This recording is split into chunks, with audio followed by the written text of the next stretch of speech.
Okay, so we're going live now. Hopefully you can all hear me okay. Let's put this somewhere smaller and out the way.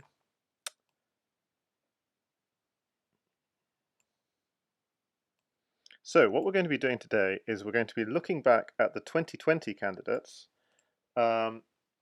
in which, let's see, this is the 2020 candidates. Hopefully you can see everything there on your screen pretty much. We don't need my logo there. Okay, so how did the 2020 candidates go? Yeah, we can see everything on the screen. So Jasugi99 won with, what was his win rate? A game percentage rate of 85%. So if you want to become the challenger to Jasugi99, that would be a target percentage. And second was Chicken Crossroad with the game percentage of 60%, GSVC with 58%, the finisher, and Bugzilla coming in fourth, tied on 57%. Just as a comparison for the current 2021 candidates, you can see here the games which have progressed so far. Katask at the moment is on 80%, with Opperwaisen, Janli, and Blitzbullet in the low 70s chasing him. So, of course, all you need to do is outpace your opposition, but Jasugi99, as you can see here, 8-2, 7.5, 2.5, 7-3, 8-2, 9-1, 10-0, 8-2, 8-2, 8-2, 8-2, 10-0, 10-0.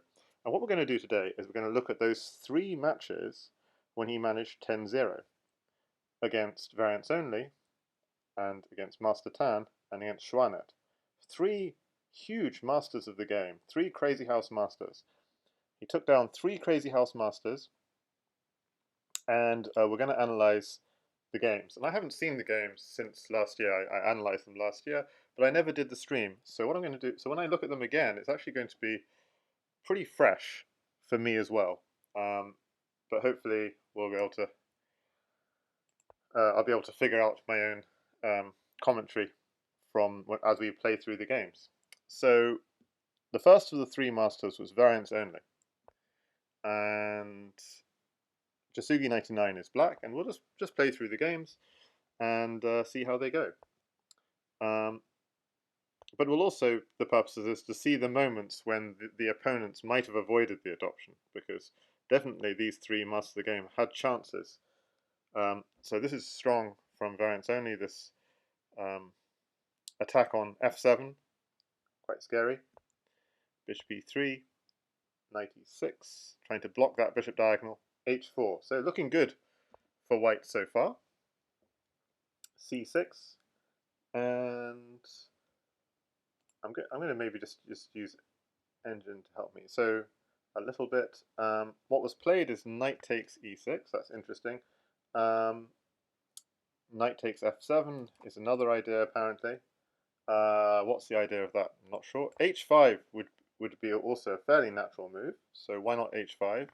Takes, and here this would just be the how takes here, maybe takes back, takes here, and yeah, white has control of this square, but apparently knight f4 is the problem.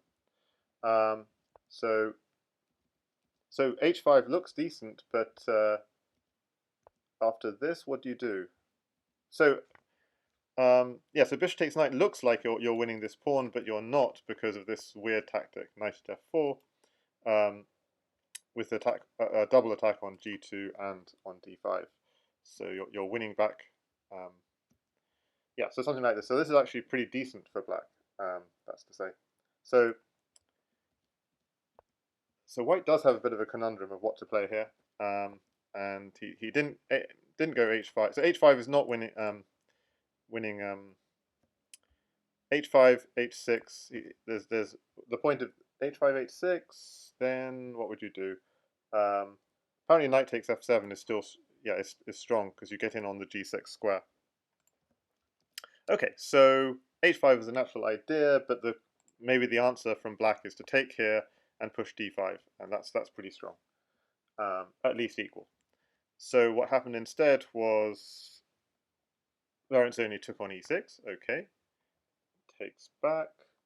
I'm going to just I don't want I'm going to, just for my own benefit, just look at, have some lines on in the background so I can see what's going on, but I'm not going to get too deep into the lines unless it's very interesting. Knight g4, h6. Okay, so it's a nice attack, it seems, from variants only. Takes, but as you can see from the bar, the engine likes black here. Knight f to g4. Takes, ooh, I see. f2 is a problem. What else could he do though?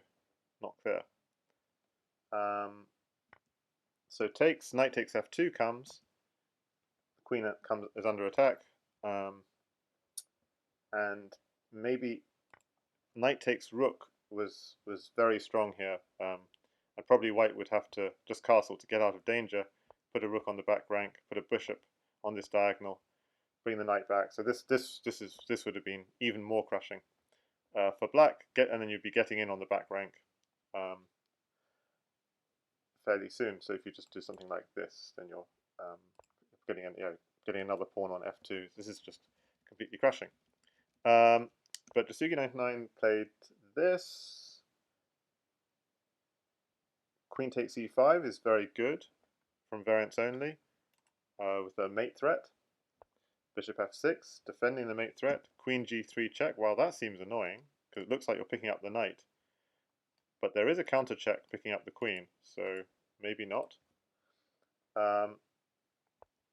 Bishop g6, and yeah, so queen takes knight is not a good idea, because check, check, and takes the queen, and black is completely crushing. So obviously that did not happen. Instead, at g7, then knight takes rook, takes, takes, the queen is under attack, so it moves out the way. In this position, this was played, but actually rook at g1 also is a nice move, and throw a check to pick up the queen, and bishop takes knight is coming next potentially. So why can't white just block? Because again, just bishop takes c3 and picking up the queen looks fairly, or even actually picking up the rook actually looks, and then you're picking up the queen with check. So that's fairly lethal actually. So that's why, yeah. So rook at g1 is very strong here, but okay, this also looks good. At d2 check, king takes d2, bishop g5 check, at e3. Okay, and now here there's a slight queen takes f3. It actually turns out not to be the best move from Jasugi99, because variants only has a chance to get back into this game. Hi there, Chess Hero. Thanks for the good luck with the stream. So I'm going to ask this position. What is variants only way of getting back into the game? Can anyone see it? And I'm just going to quickly see who's live. I'm the only one live on Lichess, promoted at least. But I'm hoping Clearcast might stream the end of the Crazyhouse Shield, and so I might at the end of about 2 or 3 hours I might raid one of the streamers of the Crazyhouse Shield. So can anyone in the chat see what variants only? This looks very promising, because if you just take back the queen, which is the natural thing to do, this is weak. So bishop takes e3 will come. King takes e3. So we need to find a mate. Queen here looks promising. Apparently, even stronger is at f4. The point being, if you go back, queen here, knight here is checkmate. The king is cut off. So king takes f4. But then at g5, just drawing this king up the board. And the point of that is this, and rook at h5, and the king will go here, and the queen will go to g5, and that's checkmate. Or if the king comes even further, that's really no good at all. Queen comes here, it's checkmate. So I would play this move instantly. Queen takes queen. But the variants only has an amazing result. Let's see who's got some.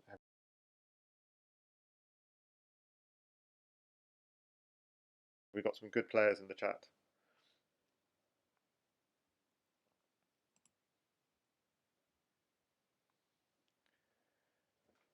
And I'll just take a drink, see if anyone can see it.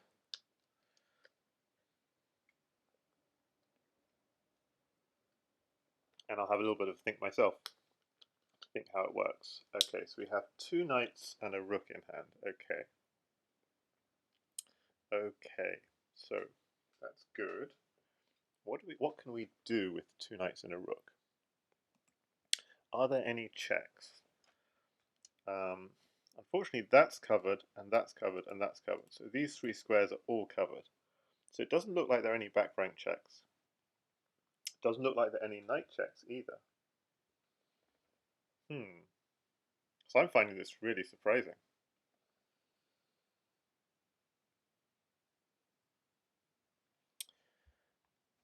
There's only one obvious check,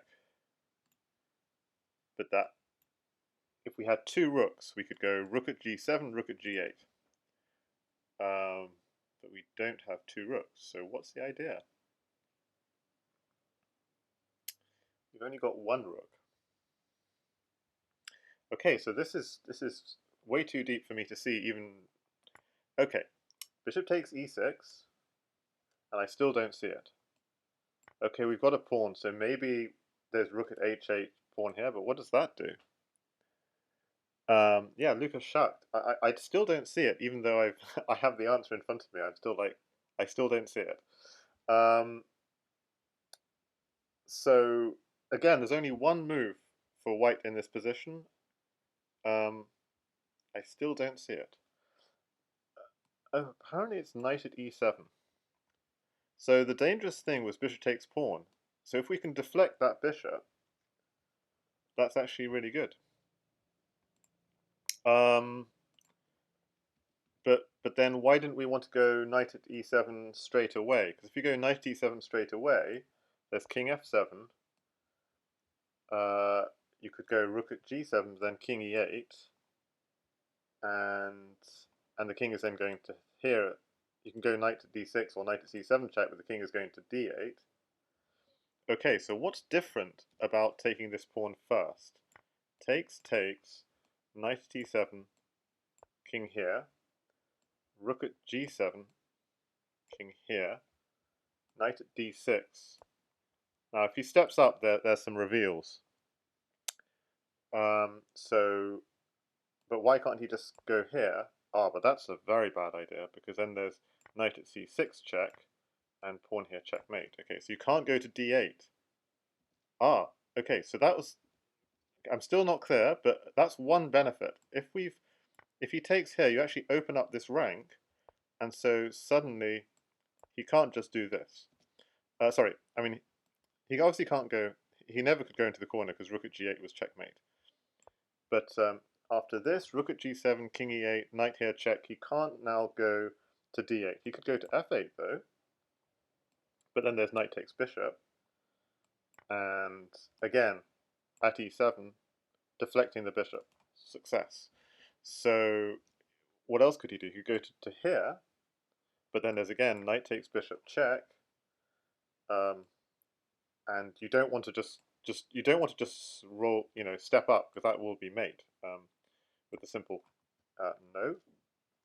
Not with that, because then the king comes this way.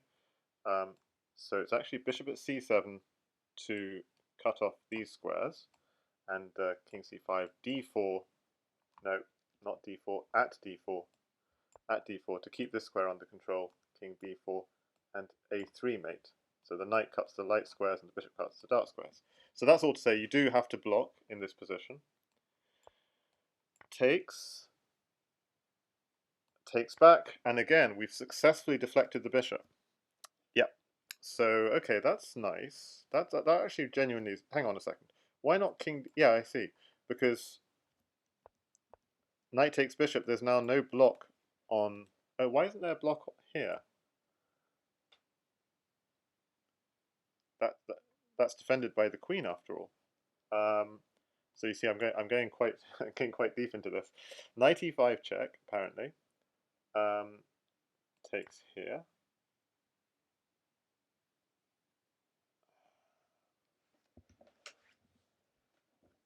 So apparently the move here is actually just take check. Well, one of the moves here is this check, and then just simply take here, and we've somehow maneuvered a check, defending that very sensitive e3 square. So this is actually good for white. Okay, so that's one very crazy deep idea. Okay, so deflecting the bishop is great, and then what if he just goes king here?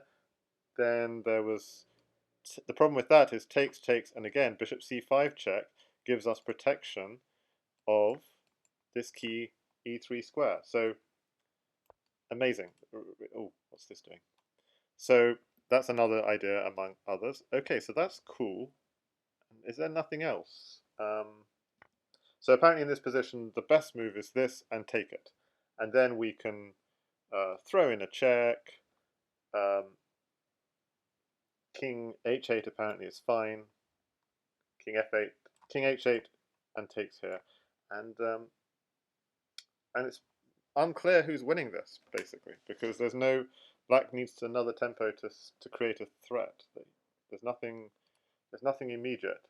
And the engine is suggesting such moves like knight at c4 check and rook at d8, which just looks like it gives up a piece. But black has to do something, so it's a very sharp position. If black does nothing, then queen at g8 is checkmate. So black has to do something.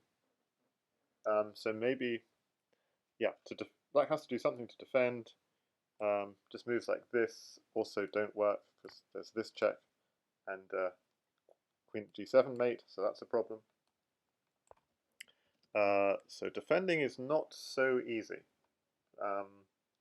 So apparently one way of defending is knight at c4 check takes, put a rook on, and that defends the g8 square. And next we need to defend the g7 square, so put a bishop on as well. So something like this. But unfortunately then there's simply this, and we can't take back.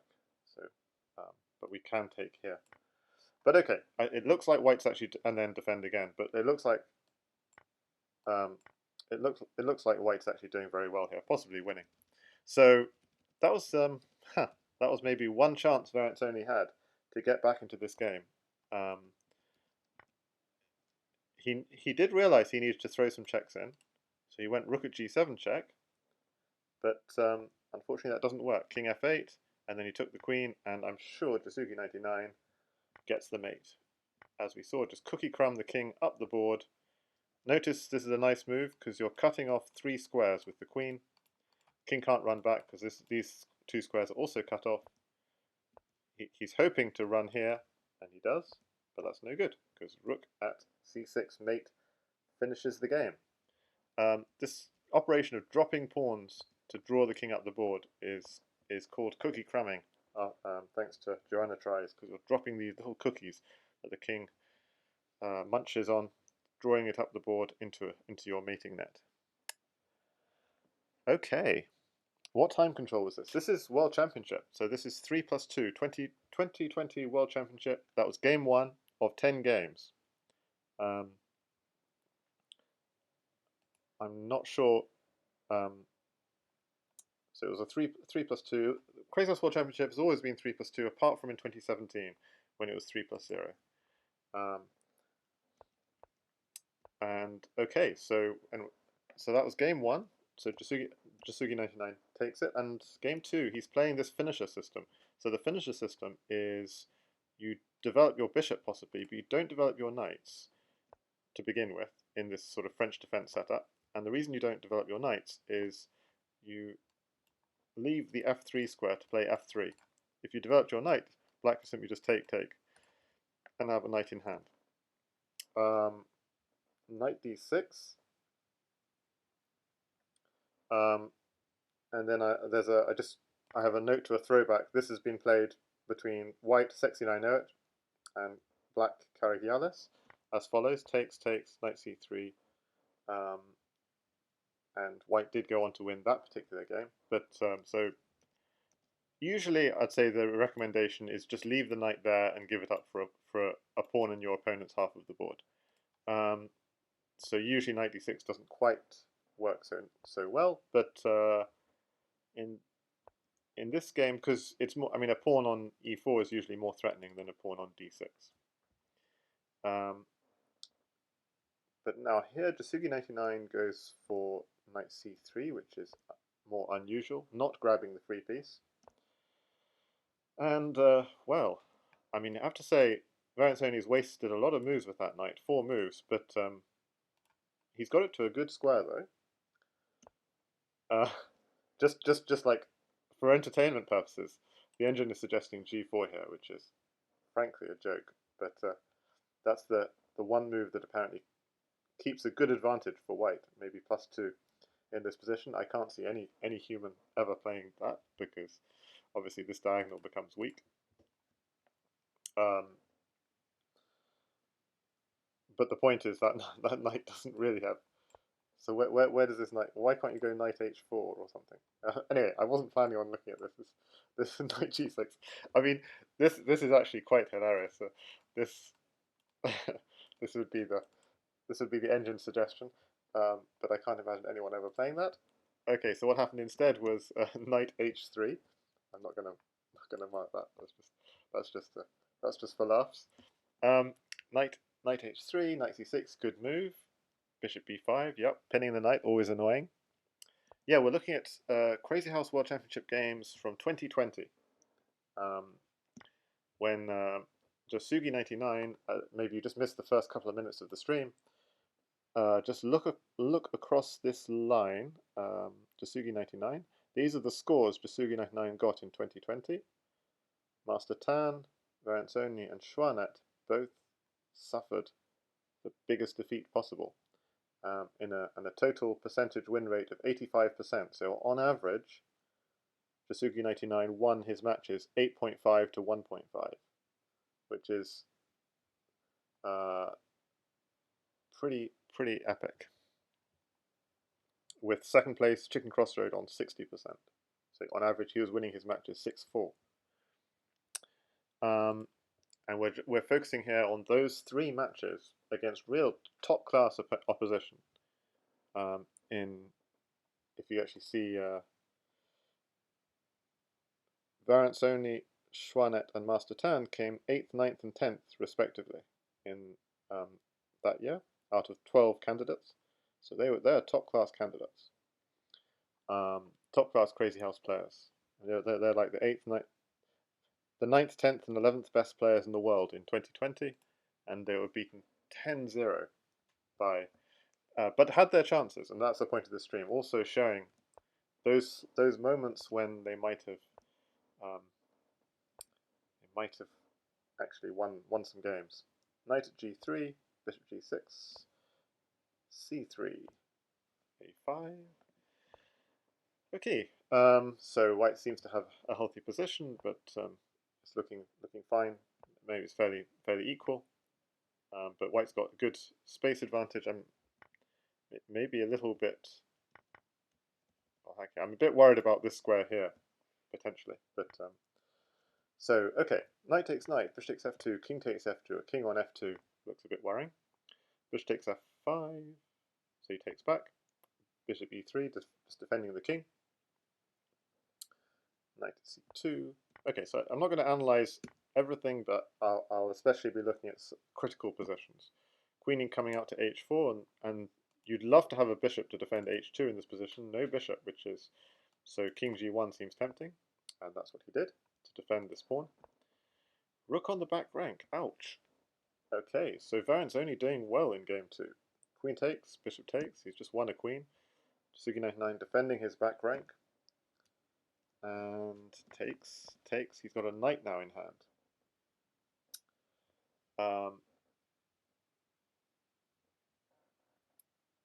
So what should he do here? So white to play in this position with a knight, a rook, and a queen in hand. And he played knight at d3, which apparently is not very harmonious because it leaves the bishop stranded a bit.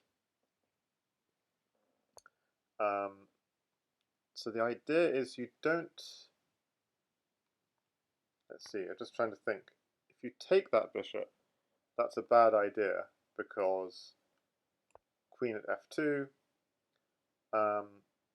If takes back, so you've just given him an extra piece, so maybe just sidestep.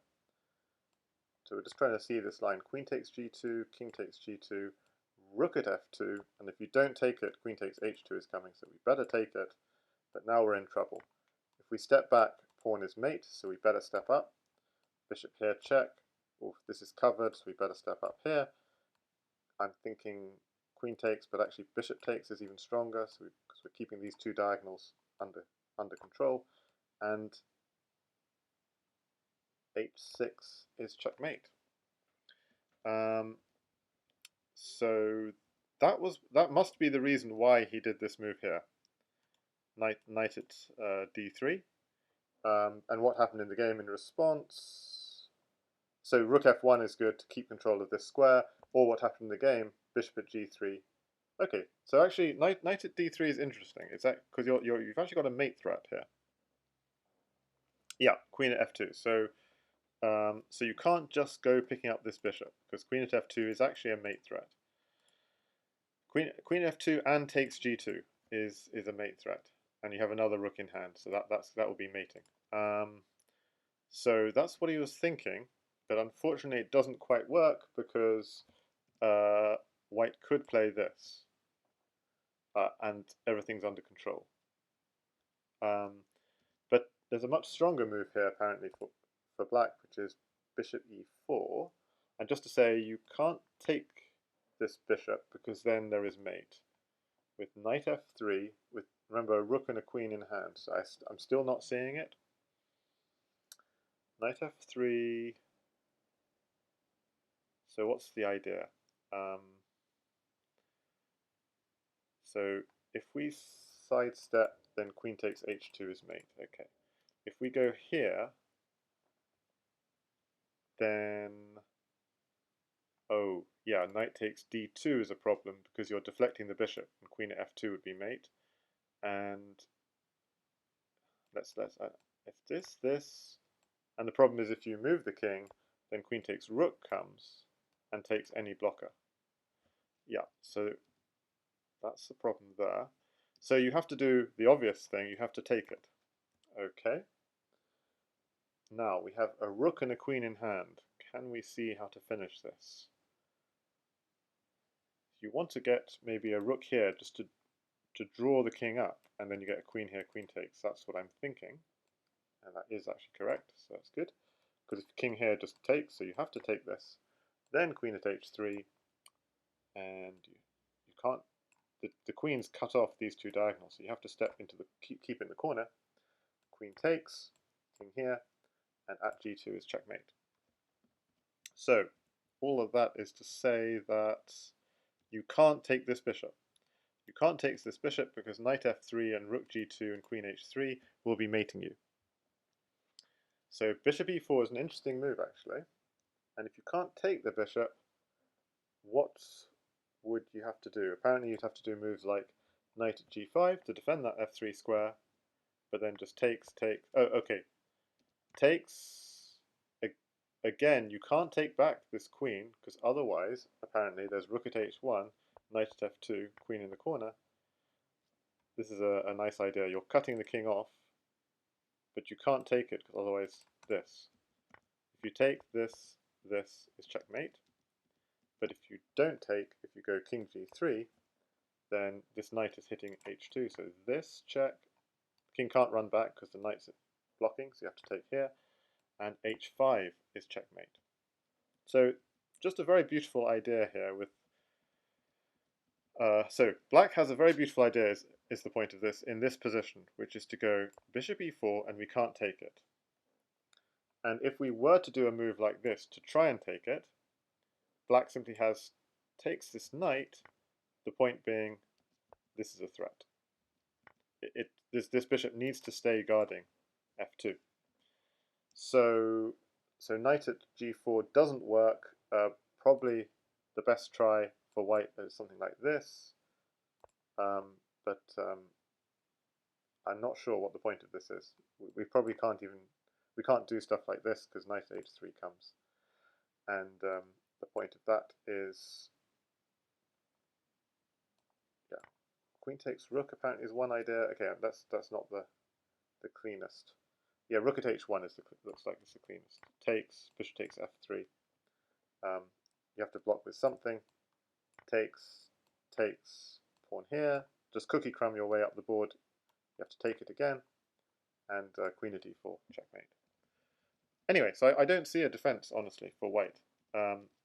This move, bishop e4, is just so strong. I mean, the engine doesn't see mate or anything, but the fact you can't take it and you can't even threaten to take it next move. Hi there, UV Chicken. I am not playing. I don't know what I never said I was playing. I don't think. VChess should say Jasugi99 adopts 3 Crazyhouse Masters, so it's nothing to do with me playing.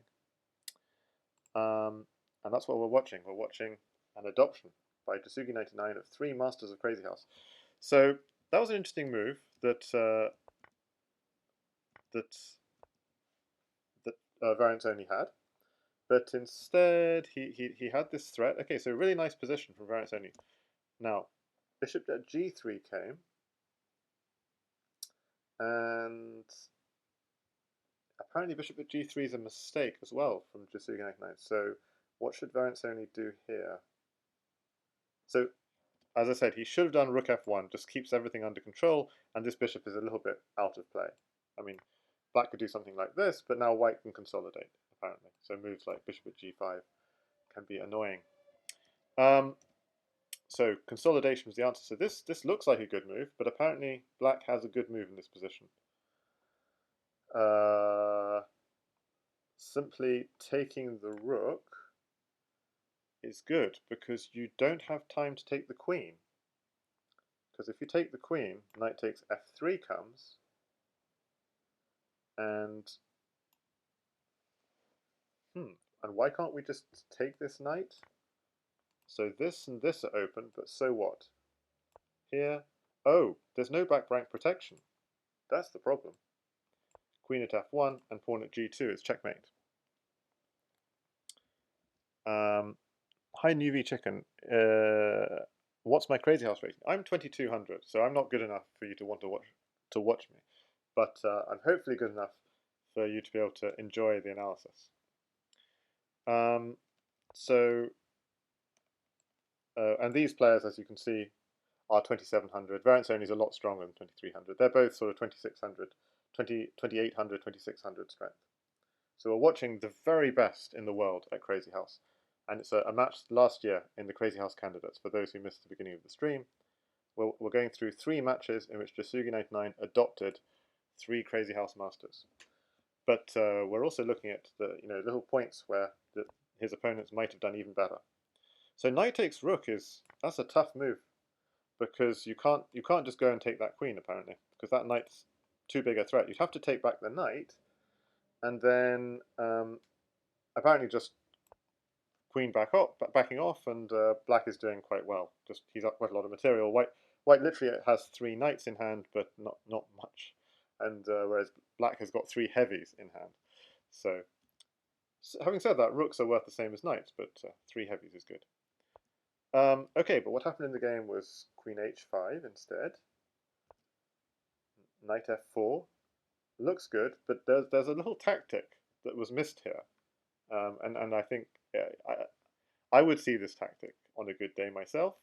It's knight at f6 takes knight at g7. So you pick up the queen for a piece, and white is doing very, very well. But black only had 10 seconds by this point in the game, plus 2-second increment. So white was probably trying to put some pressure on the clock. So you see this. He played this move in 1 second. So completely understandable that playing it in 1 second he missed this little tactic. And nevertheless, it's a good move, and he's back in it. Knight takes f4, knight takes f4, queen f5, just putting this pressure on. This is very good. White is just getting slowly in control of this this game, so keeping his kingside safe. Black doesn't have harmony of his pieces. Queen takes b2, rook takes bishop. The rook comes in, just hitting the knight, but also extra defense of his king. Takes this knight. Oh, interesting move, because he's got a fork to pick up the knight, and hitting the queen looks dangerous. But is there anything? Because the back rank is weak, but e2 is covered. Just defend, just defend, just defend. He's not worried about losing the queen, because he's very safe. Rook here check.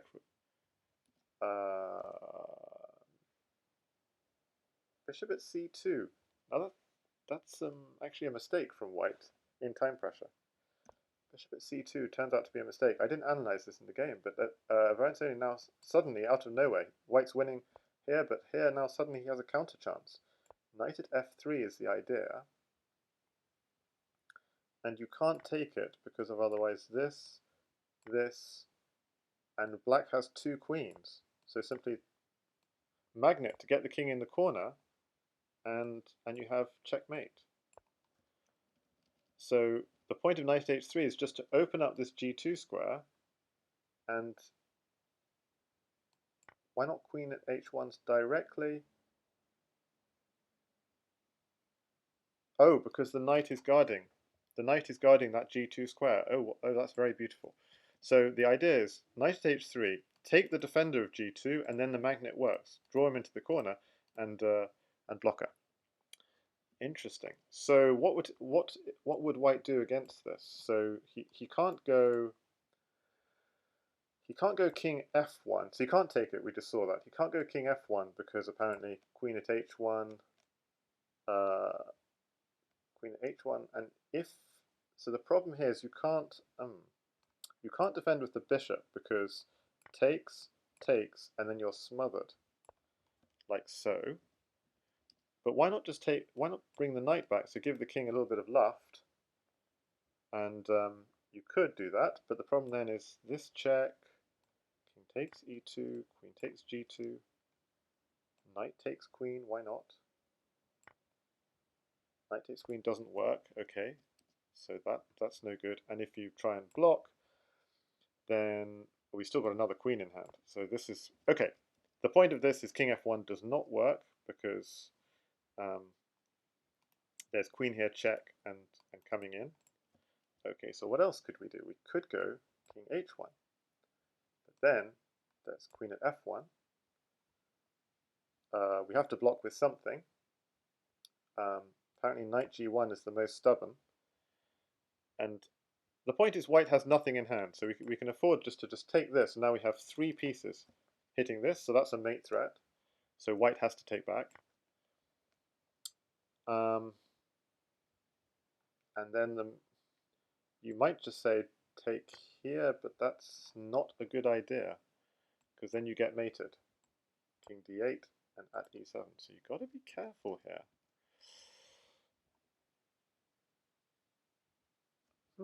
I'm confused.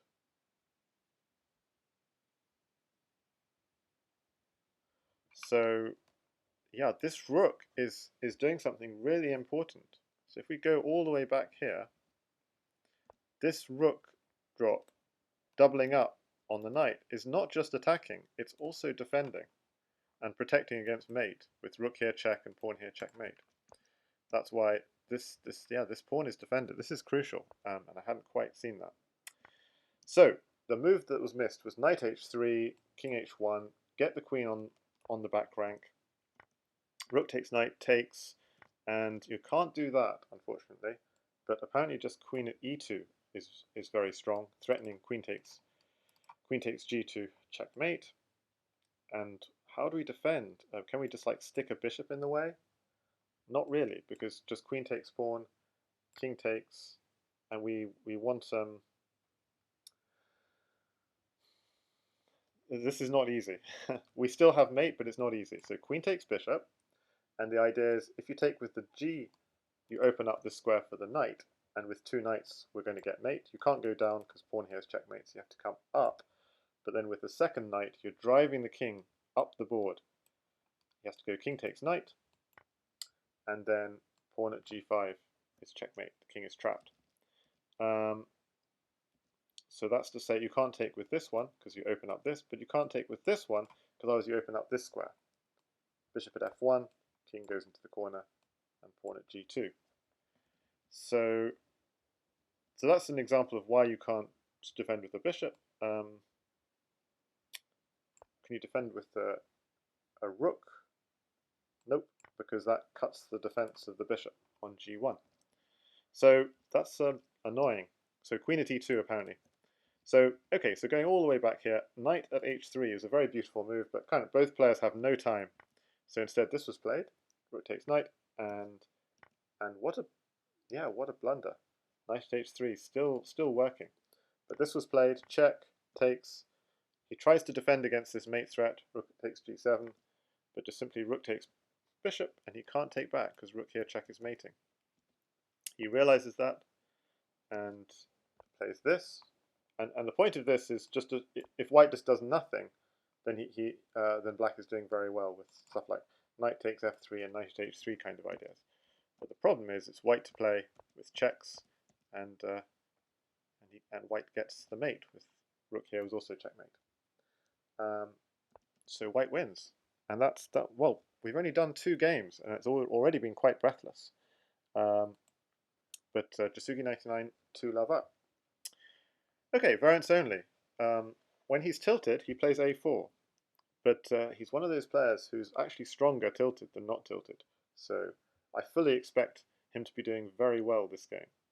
a4, rook a3. Okay, so Jasugi99 doesn't take the rook. It's quite common in these sorts of positions to take the rook and then to try and get a pawn on a2 and promote it.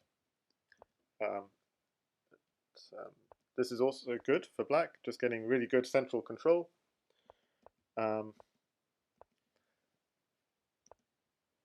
And because the bishop's moved, the rook's trying to hit the g7 square. Even king f8 apparently is a possibility in this position. But queen f6 looks perfectly decent. I'd be slightly concerned about this kind of move, because the queen can be hit with tempo. But the problem white has is he's not very developed. So you don't want to do a move like this, even though that, or like this. I mean, black's doing okay in this position, but actually the way to play this position is actually very aggressively. So to take this bishop and to go for these sorts of ideas. So pawn here simply. So you're going for taking the knight with check and taking here with check, and putting a knight here and maybe even picking up that rook. So for example, if f takes e3, straight away bishop at h4 picks up the rook. Actually the rook can come back and defend, takes, and stick a knight on e4. So that's the way to actually play it for black, just very aggressively, just using the fact that white is not well defended and is not going to be well defended for a long time. Having said that, black is slightly short of pieces to finish it off. He just needs a pawn for mate, and he doesn't quite have it. So, but the point is something like this: takes. Yeah, there's no killer blow, but black is doing very well, even though he's lost his queen. His pieces are active. His bishops are open. His knight is coming out soon. White's only a piece on the board is pinned, so this is quite solid for black. So that would be the only move that I'd be slightly worried about in this position, bishop g5, and the thing to know about that is stay active, take and push e3. So that's good to see. e3 was played, knight g7, bishop out, h5. So black is doing well, but not crushing. Bishop d6, rook to g5, bishop e6. Okay, so white's defending this pawn. There are 2 attackers, 2 defenders. He's staying solid. Probably white's best move in this position is taking here. Just take the free pawn. Takes, and black is okay, but if there's a slight edge for black might have a slight edge, but it's only a slight edge. I'm saying it's very unclear. But instead, knight takes e4 was played. So creative move from VariantsOnly, but so what's his idea? Is the idea that if you take the knight, okay, that was his idea. So he might have been hoping for this, but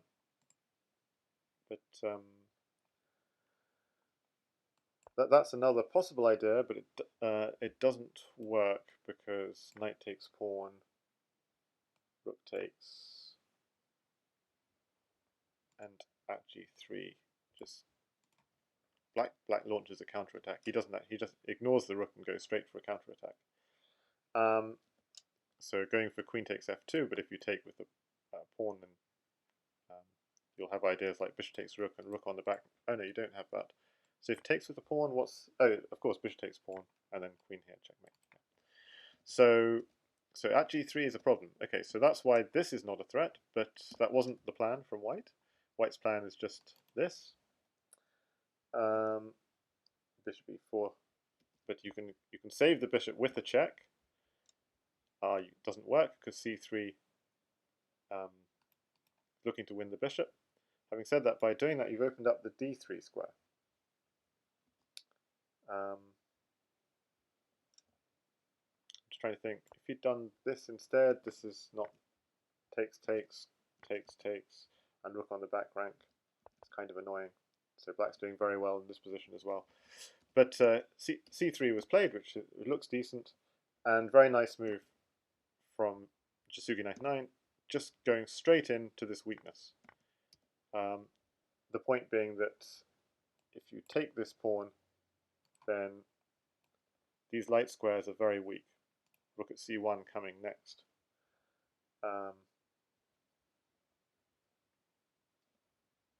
Presumably, so if you did, for example, this, rook at c1 is mate in 1. Rook at f1, sorry. If you do something like this, yeah, rook at f1, king d2, rook takes f2, so kind of uncomfortable position. So you can't take this pawn very easily. Okay, so instead he took the bishop, but bishop at c2 defends this thorn in white's position. The game goes on. Queen d2, rook at d1, wins the queen. No mate threat for now because the knight is covering, but still good for black. Bishop backs off. What's the idea? It looks like he's trying to tempt knight takes bishop and stick a pawn on e2 and threaten mate here or here, or else win a knight. So it looks like that's what he was hoping for. Something like this, and knight f4 takes, knight takes here. These sorts of ideas. But white does not bite. White does not bite. E2, he does it anyway.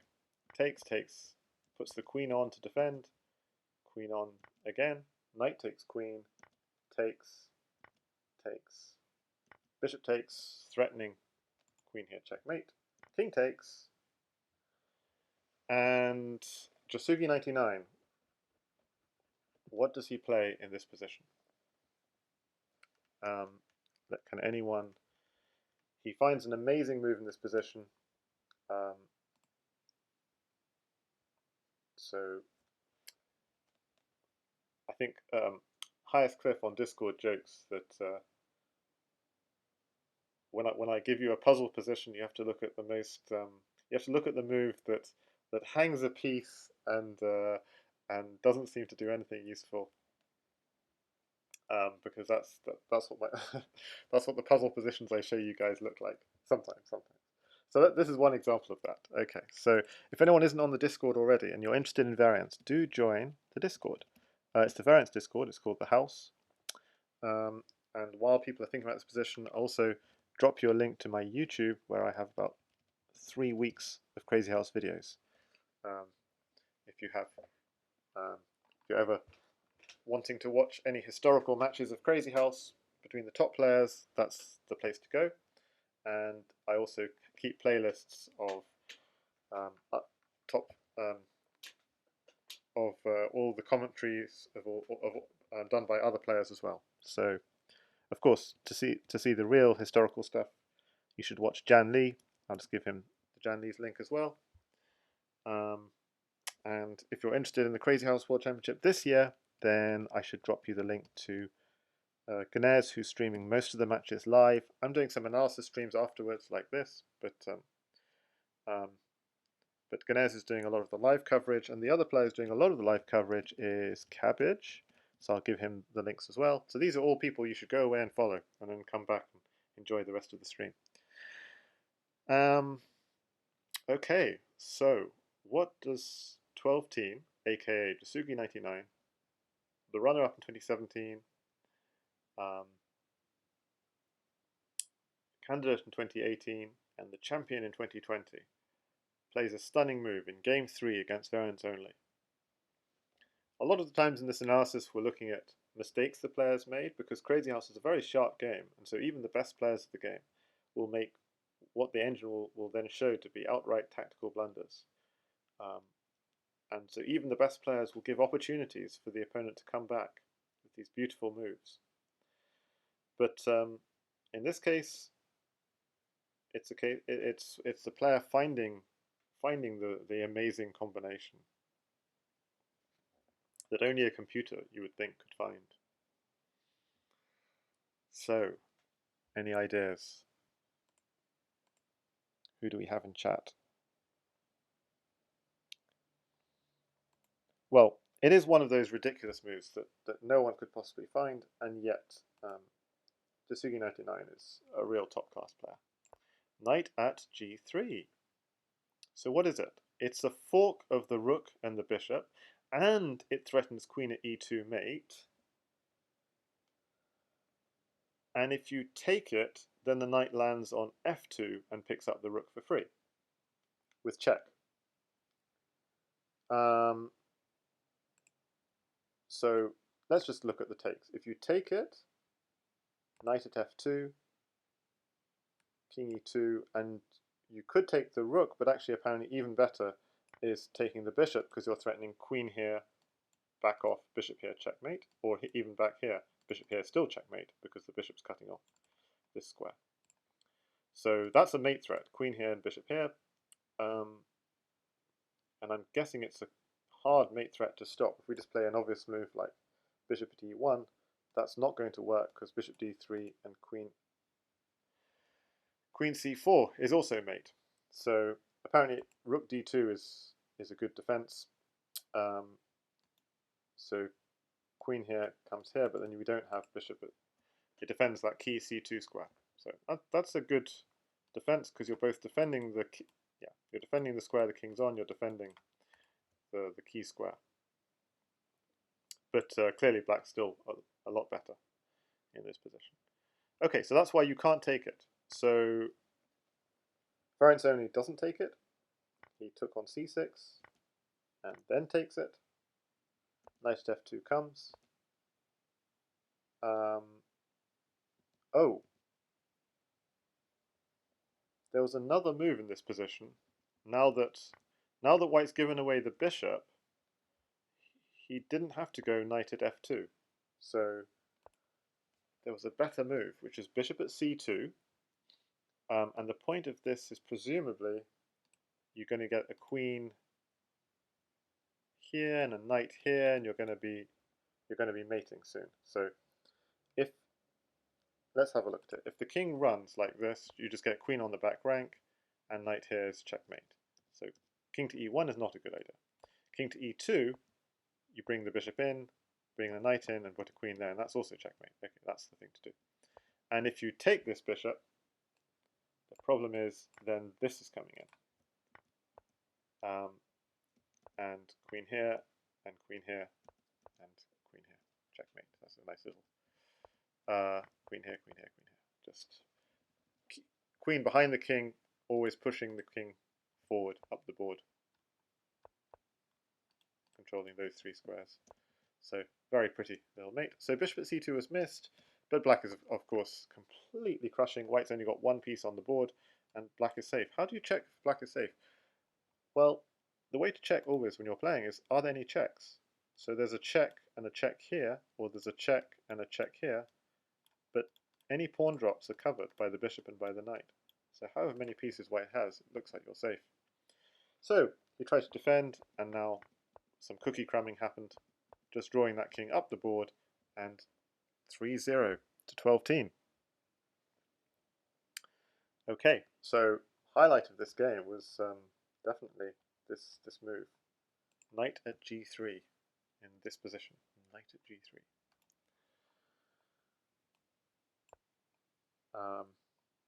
What if you just did a move like bishop here, then you just grab the rook?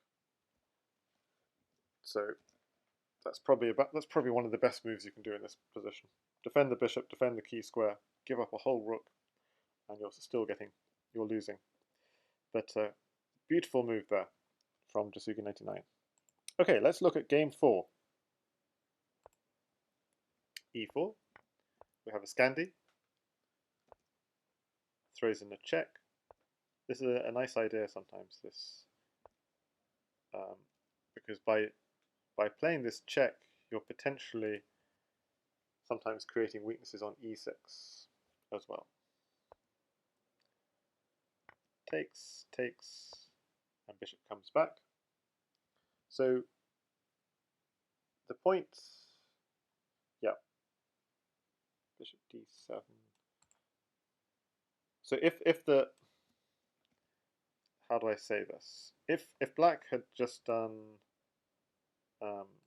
if black is too passive, so in this sort of position, bishop here, then in this position you have e6 actually. Because bishop takes bishop is met with pawn takes pawn and then knight takes later. Or even just bishop takes bishop, knight takes first. Still good. But yeah, and white would be doing very well here. So black, that's why in Crazyhouse you can't be too slow. You have to be making meaningful moves. So in this position here, g6 is not so good. But actually here you still have c6, so you're okay. But it's just to show you that e6 can sometimes be a potential weakness in these positions. But okay, c6 straight away, takes, bishop is chased back. The only benefit now is the knight has no natural square to come to. Bishop is active, however. c7 can sometimes be a weakness. Let's see how things continue. Okay, so at g5 is often played in these sorts of positions. And takes. He wants to defend this pawn, but he wants to defend so actively, so d4. Gives away this pawn, but it keeps the pawn in the opponent's half of the board. So it's just trying to develop quickly. f6, takes, knight at g7 check, slightly disturbing the black king. So this is still decent. So he wants a pawn for g7, but how does he get a pawn for g7? He doesn't, so he goes for the queen. Goes for the bishop instead, giving up a whole queen. And this is still okay for white. You've given up a whole queen, but you're still doing okay. Bishop takes pawn. Bishop takes pawn actually gives the opponent some chances. Knight f3. I'm wondering actually in this position. Yeah, white's just a little bit underdeveloped. So knight f3 might have been a little bit stronger here. So then you can take this pawn or you can take this pawn, and your piece is a little bit better developed. Taking it straight away actually gave black a chance to do something good here. Knight f5 was played, and that's not the best move. So the chance black has is knight at b4, threatening to take here and win the bishop. You could defend, but then here bishop takes g7. So why would you do this? So I'm just trying to think a second. Why are you giving away this free pawn on g7?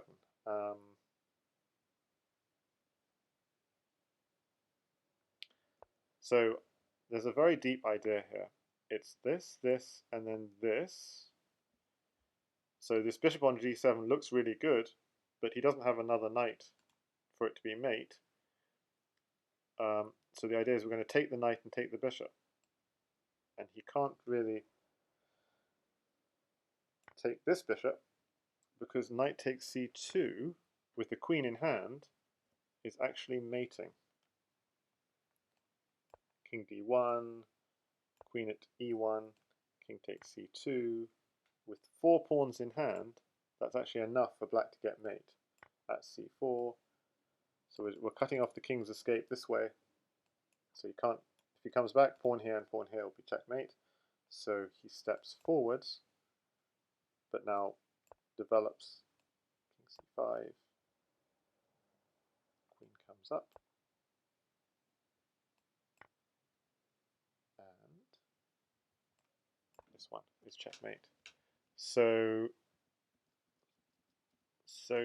yeah, the reason why pawn at g7 is good is because of this very hard to see move. Bishop g4 to follow. Maybe you take this rook, but then takes this bishop. So now again, knight takes is a threat. King takes might hold for a little bit, and so then the game would go on. And this would be basically how the line continues. And black has the brilliant move here for black is at d3. And black, so basically this wouldn't necessarily, yeah, at d3. Can't, if you take it, then there's also a mate. So queen at c2, king here, the standard mate. King here, queen takes pawn. But if you don't take it, then it's taking you, and so what can you do? It's hard to defend. Bishop here, just block. Bishop here. Okay, hard to say. So apparently there's just takes, takes, and takes is an idea. If you just do this, that's also good.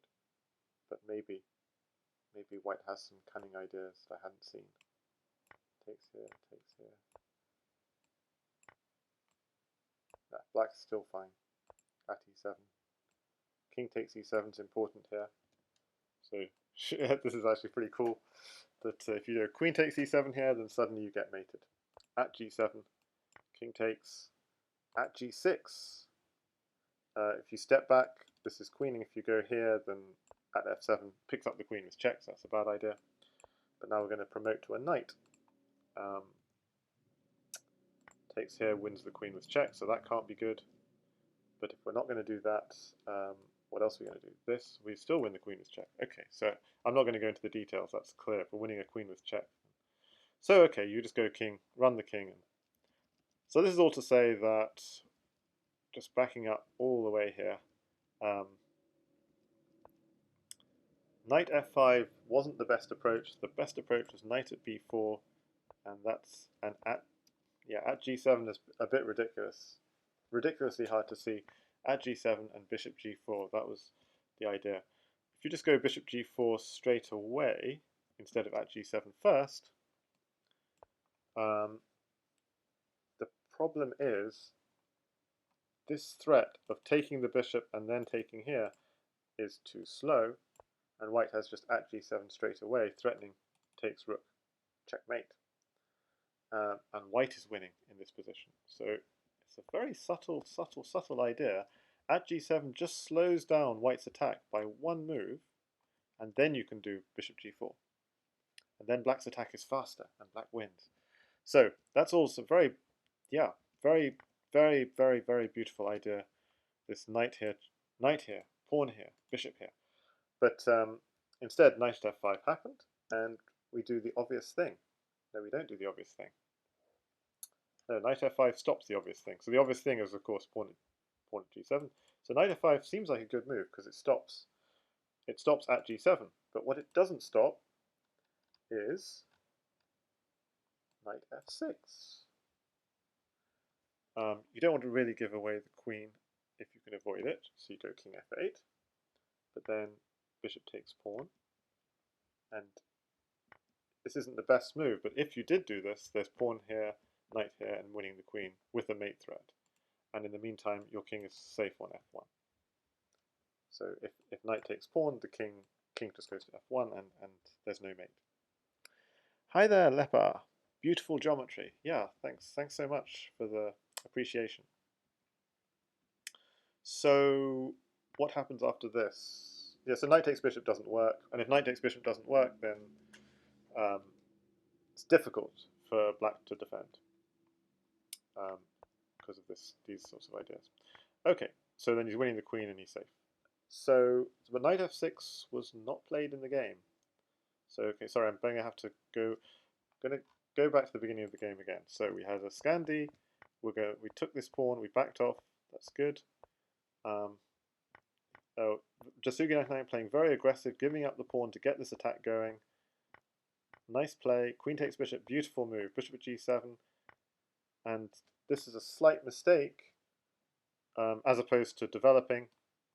Slight mistake because it allows this amazing move, knight at b4, pawn at g7, just to slow down white's attack, and then bishop g4. Okay, so a move that no human will see, but now that we've seen it, we can learn from it. Now this move looks really good, but it allows knight f6, unfortunately. It allows knight f6 and takes here, and that's actually pretty good for white. But instead, Jasugi99 played bishop f6.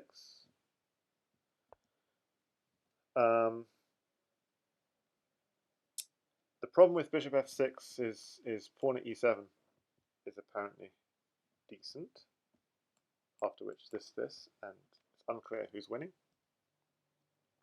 But instead, black played a check, bishop d2 from Jasugi99, strongest move.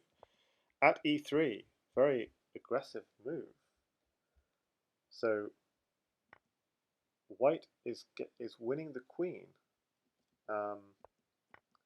So white is winning, in fact, this position, but you have to be very, very careful. And okay, I'll make this a puzzle. VariantsOnly plays pawn takes pawn, and the puzzle is, what would you play here as white, as Jasugi99? So let's try and do some calculations. So our opponent has 4 pawns and a queen in hand. Where should we go with the king? Okay, so we have 4 choices, and I'm going to try and just figure them out with you.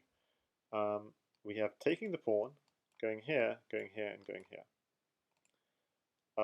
If we take the pawn, to my eyes, that looks the worst, because pawn here check. If we step up, queen here is just queen here, and surely you're getting mated. So pawn here. If we step down, then pawn here, and we should have a back rank mate. If bishop takes, we have the bishop in hand, and that's surely getting mated. Not being very... Pawn here, if we step up, then where's the mate? It should be something completely obvious. Queen here is checkmate, yeah. So king takes just feels like the most obvious one we should rule out. How about king here? Also looks like there should be a refutation. Maybe take the knight, and then... But I'm not seeing the mate. I mean, we have knight here. But yeah, there are a lot of pawns. Okay, so... Yeah, so king here looks very risky because we're winning a knight with check, and there might be some, like, knight here check, and then another pawn here, and some kind of... Again, I'm not seeing it to the end. Okay, so if I were playing this in the game, I would definitely be thinking in between king d1 and king d2. And king d2, pawn here, and down here, it looks like we're staying safe. Whereas king d1, there could be a knight, taking a knight with check, and then there's... Okay, so I wouldn't necessarily get this right in a game. There's only one move, apparently, of those 4. That's... maybe... let's have a poll. How do we do polls? How do I... Invalid param... so go... Let's have a poll. Poll new. I need to specify... Okay, yeah, okay. Poll new. What should white play here? And the choices are king takes f2, Don't know if this is going to work, so let me know if this is working. Okay. King takes f2, or king f1, or king d2, or king d1. King d2, king d1. Okay, let me know what you guys think, and I'm going to still try and figure this out. I'm actually struggling myself with this. Just try and so we have all the pawns we need. So I'm worried about this because the problem is that there are just so many possibilities. So if pawn takes knight, king takes, I'm worried about pawn drop here, and then a knight here, and the thing is, what makes it difficult is this bishop is providing some nice coverage, so it's not so easy. So I'm got this poll open. What should white play here? Oh, well, it's not king takes f2, so I should have apparently put a blocker before king takes f2. King takes f2, king f1, king d2, or king d1. Okay, I'm going to just. Okay, I've already showed you why it's not king takes f2. That I'm pretty sure, because pawn here check. Let's calculate it to the end. If king here, queen here is checkmate. Excellent. So you can't step down because queen here is checkmate. You could go here, but then there's pawn here blocking the coverage of the bishop. So if you go here, queen here is checkmate. If you go here, then queen, yeah. So pawn here, and then you have checkmate. If you come here, queen here is checkmate. If you come here, queen here is checkmate. And if you take, there's probably a faster mate, but takes, king takes, and bishop here check. And if you're coming up, then queen here is checkmate. And if you're coming up here, then you're very wishful if you think you're surviving this, basically. But I'm not seeing it immediately. But simple, like pawn here and queen here will be mate. So it's obviously not king f2. So I'll just show why it's not king f2, and then I'll see the. I'm not sure how long a poll lasts. So king takes f2 is actually, I'm now looking at the engine, a mate in 10. With this being the most challenging, at d2 takes. So this is a line we were actually takes king. Okay, so king takes. The problem is at e3. I was thinking bishop at e3. Bishop at e3 is not the best. At e3 is better. You don't do this because of bishop at d2 and queen here, so that's fine. So you go king c1, at d2, king here. Okay, that's too easy. So that's why you don't go king takes.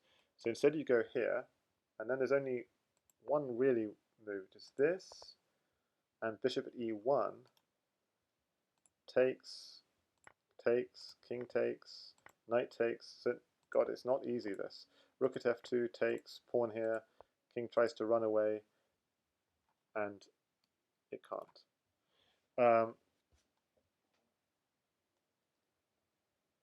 Bishop f6. Oh yeah, bishop f6 is covering queen d4. Good point. So where was that? Where did I need queen d4? Takes.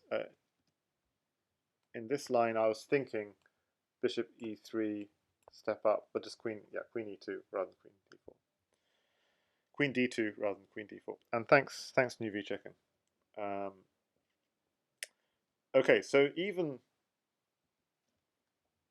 king takes is not so obvious.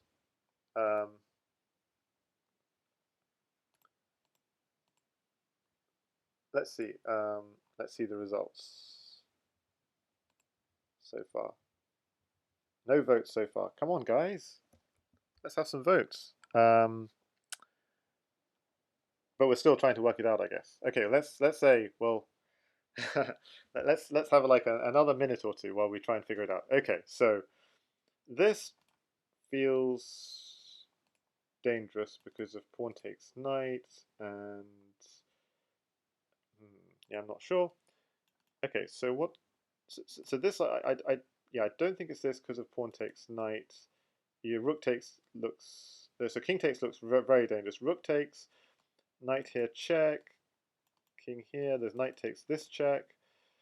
I'm not sure. Okay, now between these two, king here, knight here is a problem, but maybe, yeah, I think we're figuring it out. New V Chicken says it didn't count my vote.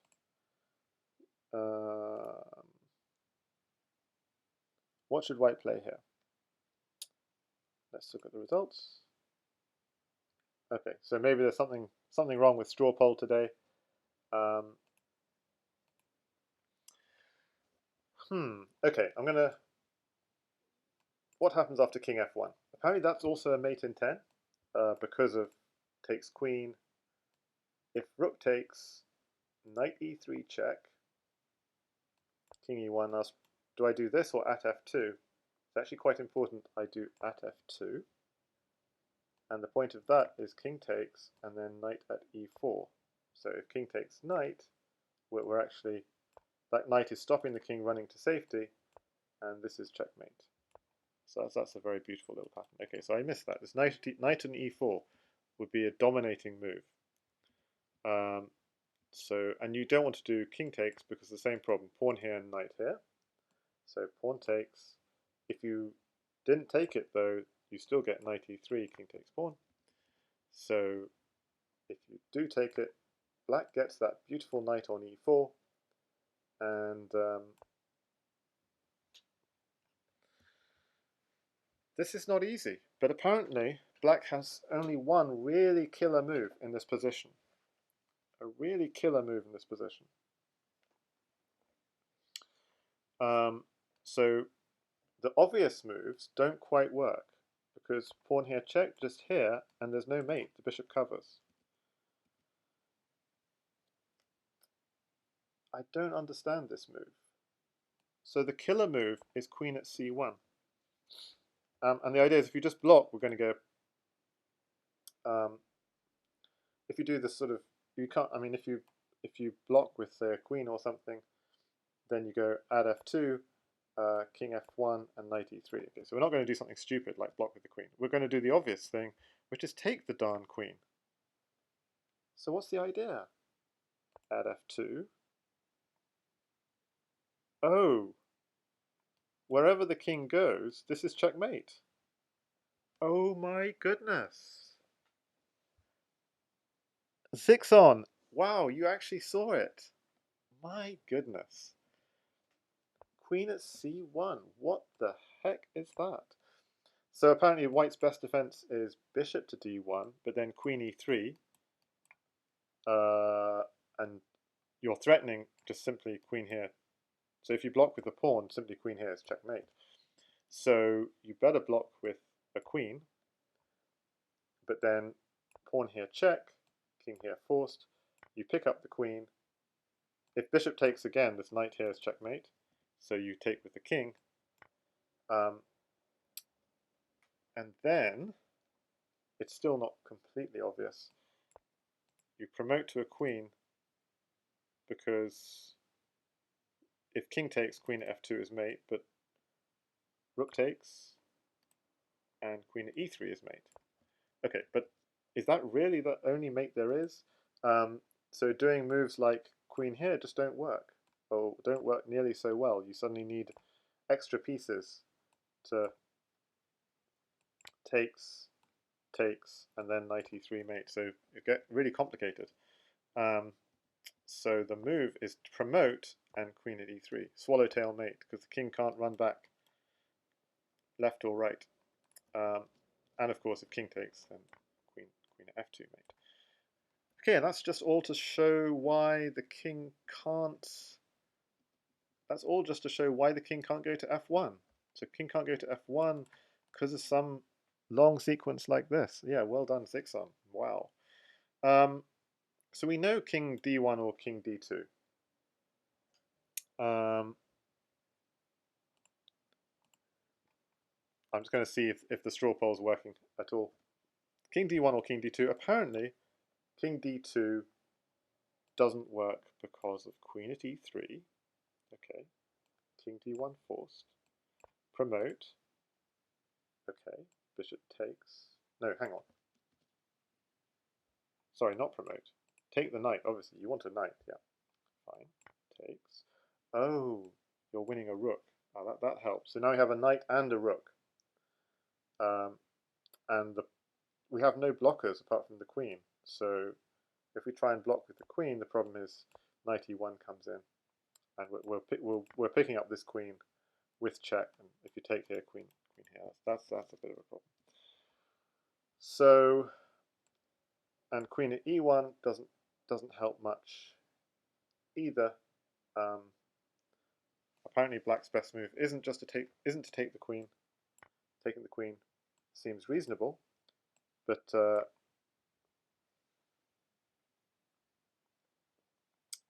it's apparently the simpler approach is not to take the queen and to go at f2. And white has nothing on the black king. So, but okay, taking the queen is it keeps the check, so it's more satisfying in a way. And if king c1, what's the idea?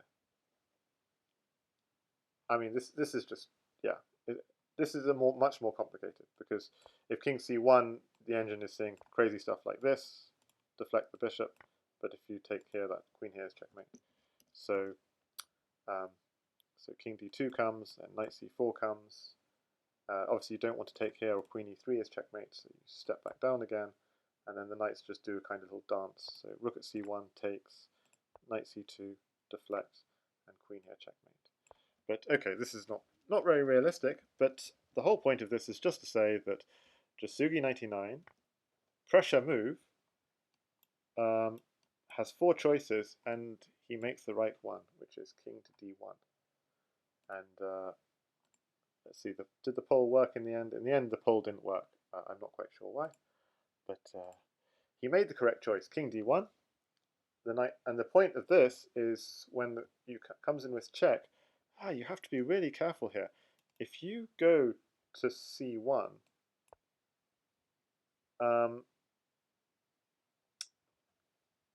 black has a mate here, and it's not with this. If black does that, white is completely winning.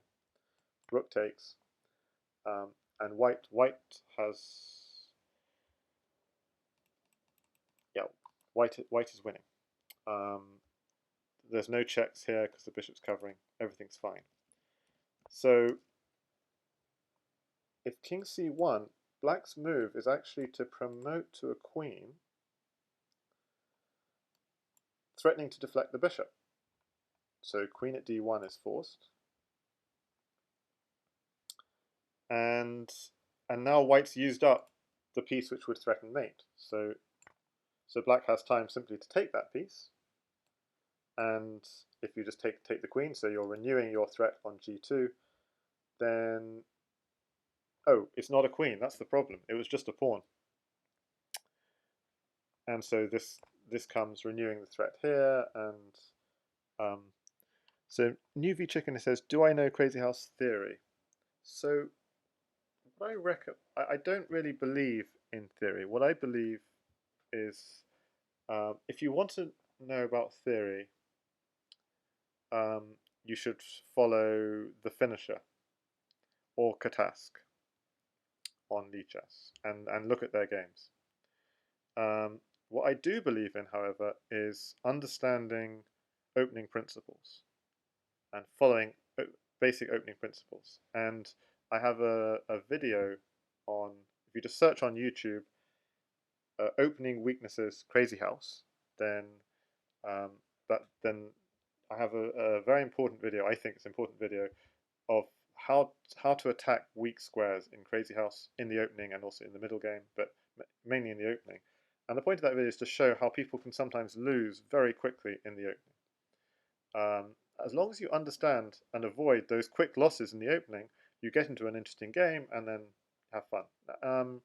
I wouldn't think of Crazyhouse in terms of theory so much, because it's true at the highest level there is theory, but even at the highest level, we've seen in these games, a position can go from +10 to -10 in the blink of an eye.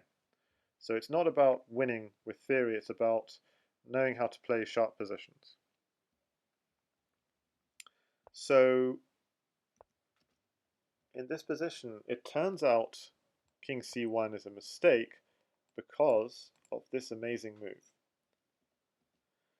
And again, Jasugi99, he's an excellent defender. He goes king d2, correct move. Promote to knight, simply takes. Queen at f2, simply blocks. Check, nice, just gets out the way.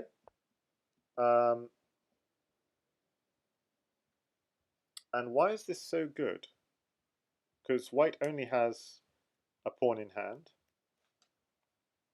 So why is this so good? Like, why can't... Oh, I see. The problem, this is a threat as well. And black has no blockers. So not only are we threatening to take the queen, but we're also threatening to go queen e8. That's the problem. e3 came, but you just take the queen. And now you're threatening mate, and there's no, just takes, yeah. Black resigned. Because there's no way of stopping this mate. Yeah, so if you're interested in theory, check out the opening databases or just look through the games of The Finisher and Katask. But much more important than theory is understanding why the openings, why the theory is the way it is. So understanding weaknesses. And I'll definitely discuss that as we look at the games. So that's 4 games to the good.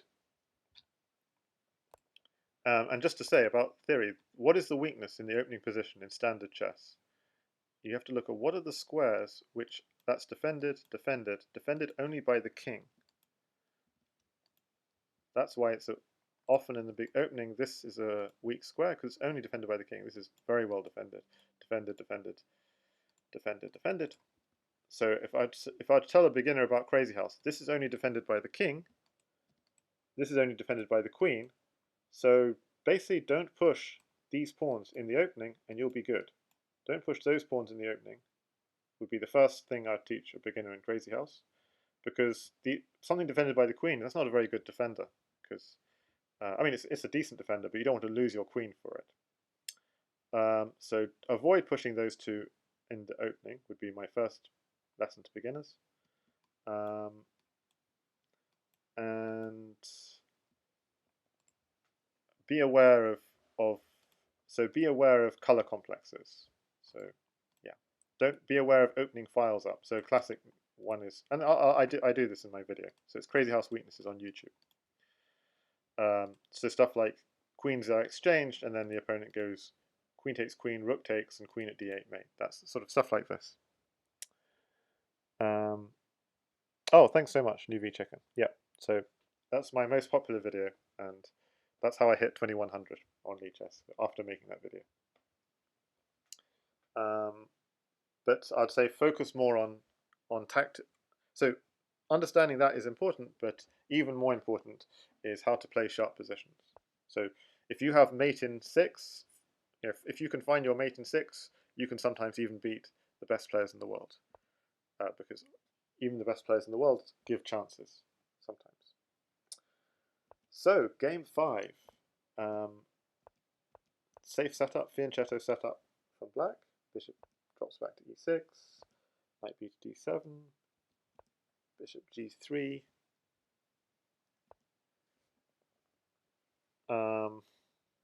The bishop's made a lot of moves, so this. Maybe he's thinking of this. Not sure. Yeah, this does seem like castles. So what would you do against this actually? Apparently now the king is castled, even c5 is okay here. But in this position, if you're worried, you might do something like a6, just trying to control this knight b5 idea. But apparently then white might do something like this and start trying to target g6. Other thing is also in Crazyhouse, be aware that all minor pieces, knight, bishop, rook, are worth roughly the same, and a piece is only worth about 2 pawns, because pawns are valuable. You could dump them on the 7th rank sometimes. So pawns are more valuable than in chess, queens are less valuable, because queens can be lost, it paradoxically makes them less valuable because they're quite risky, because you could lose them to the opponent. Okay, so castles happened. Castles. C5. C5 happens anyway. So that's why knight b5. Knight b5 is not such a great idea because black wants to play c5 anyway. Notice how normally pushing the c4 is dangerous because it weakens d6, but in this case d6 is well guarded anyway, so c5 is strong. Takes, takes, knight d4, queen d7.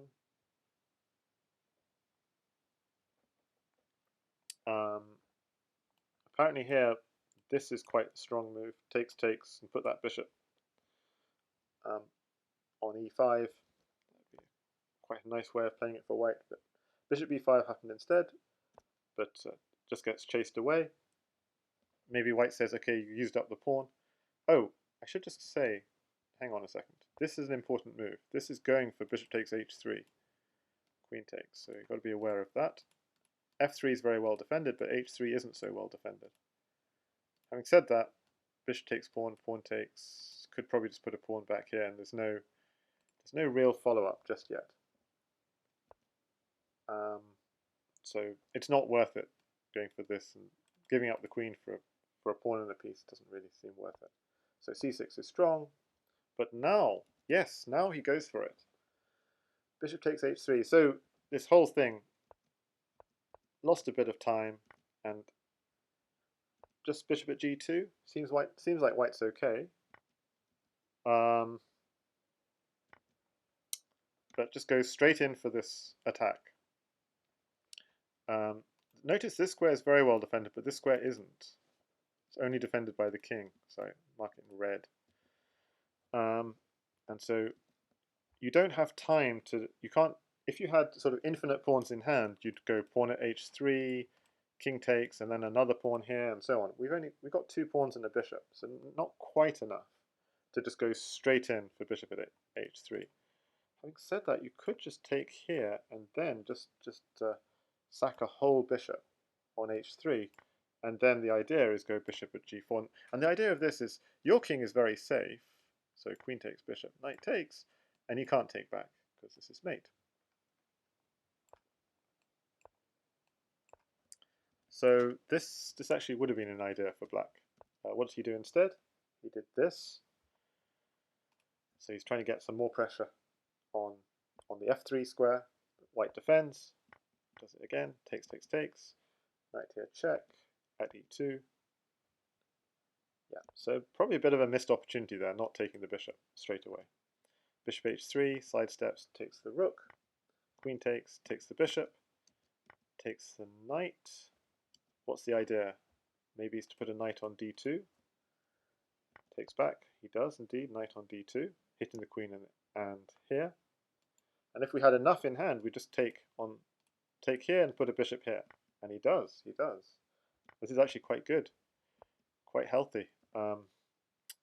Queen can't go out the way because then rook at g2, king here, and pawn here is almost mating straight away. But king here, you're getting check and takes the queen. So rook here, king here. Where's the mate? It's not quite mate, but we're just winning a lot of pieces. Not quite mate though. But okay, so VariantsOnly defends, gives up the queen. It's the correct thing to do to keep control. Yeah, it's tough. This is coming next. So he backs off, just puts a rook on. It's very simple. So what are we seeing as a pattern here is just going all the way back.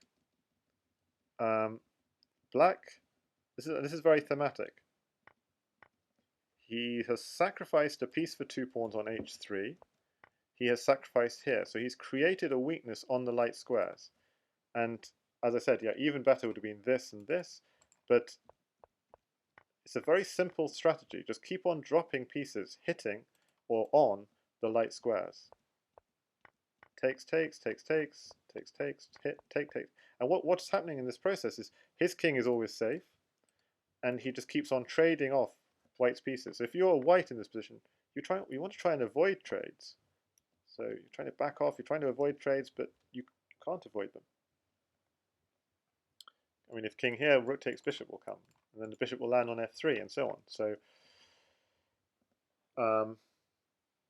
here, if he takes bishop here, will bishop and queen looks dangerous. Bishop at e4 threatening this is also an idea. So it's not an immediate mate, but he's just trying to defend. Takes, bishop here comes, gives up another queen. Still no mate, but queen f5 is a really nasty move because you're threatening double checks. So if you try and do something attacking the queen, there's just double check and queen comes in. So he takes it, sacks the queen again, because if this just queen here is checkmate, and now the two queens is surely going to be enough. This bishop is pinned, and yeah, he should have gone queen here and queen takes g2, but instead he does this, which is also mate in 3 instead of mate in 2. Okay, so that's halfway stage. Jasugi99 has just taken down one of the best players in the world in variants only. Okay, game 6, knight e4. So notice very aggressive. Now, in earlier positions, yeah, queen e2 apparently is an idea sometimes. Why not f3 here? Because of this and this. So things are not so obvious. So queen e2 is apparently an interesting idea after this. But okay, and this happened instead. Knight takes f2. So this is good play. Actually, in this position, the sack is actually good. Sometimes it's good, sometimes it's not. In this case, it's good because takes. I was wondering if this is an idea and take this pawn, but apparently not. Why is this not an idea? King f1 takes this pawn, knight f3. Apparently black is a little bit underdeveloped, and okay, the king is awkward on f1, but white is doing well here because he's developing faster. His bishops are good, his bishops are open. So the correct move here, which was missed, is at c4. And my goodness, that's annoying once you see it, because you can't take it because the queen is pinned. And if we back off, then takes, and if you have a king on f2, you don't really want to give up a queen in hand. Queen at d4 threatening queen takes bishop. And the problem is, if you go here, there's pawn at f2. So you go here, bishop g4. So this is just uncomfortable. It's not completely crushing. You can still go at f3 because you don't really want to go up a knight in case the knight then comes back to hurt you. So if you did go knight f3, then that can hurt because of takes, knight at g1, queen ends up on the back rank. Very uncomfortable. So at f3, white's still holding on, I guess, but it's just uncomfortable apparently. At f2. Okay, so the game is not over, but the knight has nowhere to go to because if it goes here, we're taking it and then putting a knight on g1 with check. So all of that is to say that at c4 is actually a really neat move for black in this position, but black played the very principled knight c6, hitting that central pawn. Knight f3, bishop here, rook e1.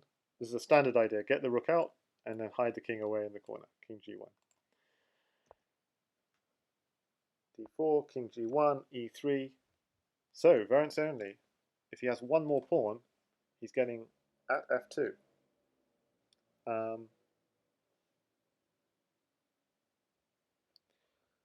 And here, Jasugi99 made a bit of a mistake. So he was worried, obviously. The rook is defending the pawn. Pawn here, king here, pawn here. He saw this, you're cutting off my defense of this. So after bishop takes, knight, queen takes, knight takes is going to be a problem. So he realized this is a problem. And I'm not sure how to deal with this problem, this weak pawn.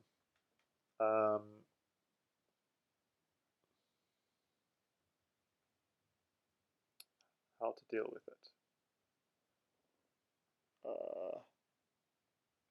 I mean, what I'm wondering is maybe rook takes pawn, pawn takes, and bishop takes pawn. So giving up a piece for 2 pawns, that's a fair deal, and you clear away all the dangerous attackers. Bishop takes knight, queen takes, And if knight takes pawn, you have queen takes this pawn. I mean, yeah, that's playable apparently. Is there anything stronger for white here?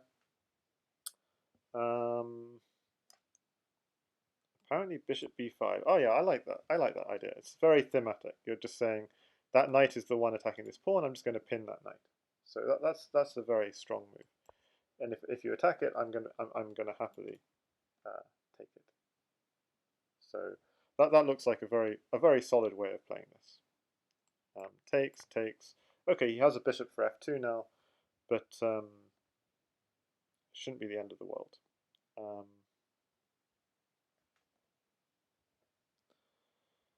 Again, it's thinking about some sort of sacks on here. Bishop takes e3. Do we have anything at d7? At d7, he's got bishop takes, unfortunately. So, yeah, I'm not sure why bishop takes e3 would even be considered. Knight d4 is another idea, just to try and defend this f2 square.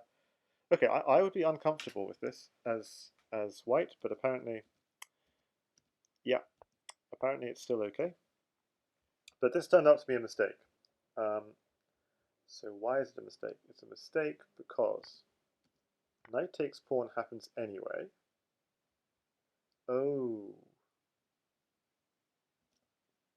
Yeah, that is painful because that pawn is landing on f2. Rook takes e3. And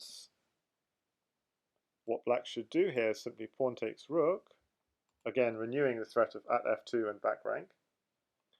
Then bishop takes, and then bishop takes f3 is so uncomfortable. Because if you take back, there's a brilliant move that black has in this position, which is rook here check. And you might say, well, what's so brilliant about that? Okay, you're losing a rook and a knight to win this queen. True, but the king is also fairly naked. So you're getting a queen, but also black has a knight in hand. The black king is perfectly safe, whereas the white king is not. So it's not just a trade for a queen of two pieces, a trade for queen of two pieces, and white's position is wrecked. So this is nasty. So this move is very nice from VariantsOnly. Takes, and then, but unfortunately he didn't take the rook, which is the correct thing to do here. The point of that is, if you're worried about this pin and you go and take the knight, then you're going to get into trouble on the back rank. Takes. Why take with the knight? Just take with the queen. Seems sensible. But okay, I wrote down something funny here.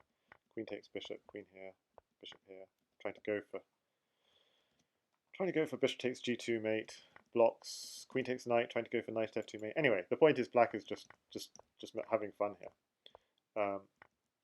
And completely winning. But okay, unfortunately for VariantsOnly, after rook takes e3, he took the knight, and now the rook can save itself. Rook takes bishop. So that's a bad mistake to make with 2.5 minutes on the clock. Knight takes rook, queen takes, and white isn't doing so badly after all. Rook at e1 blocks, rook takes bishop.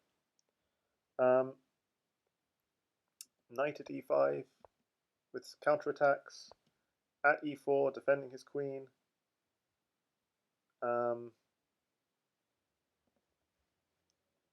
And here, black had to go for something like takes, queen takes, check, sidestep, knight f2. Yeah, that would be very handy. White doesn't have any good blockers. That's the problem. So yeah, this is actually quite annoying. So knight here check. You have to maybe give this up and defend your back rank. Okay, so this is just knight at c5 maybe. So white's doing quite nicely here.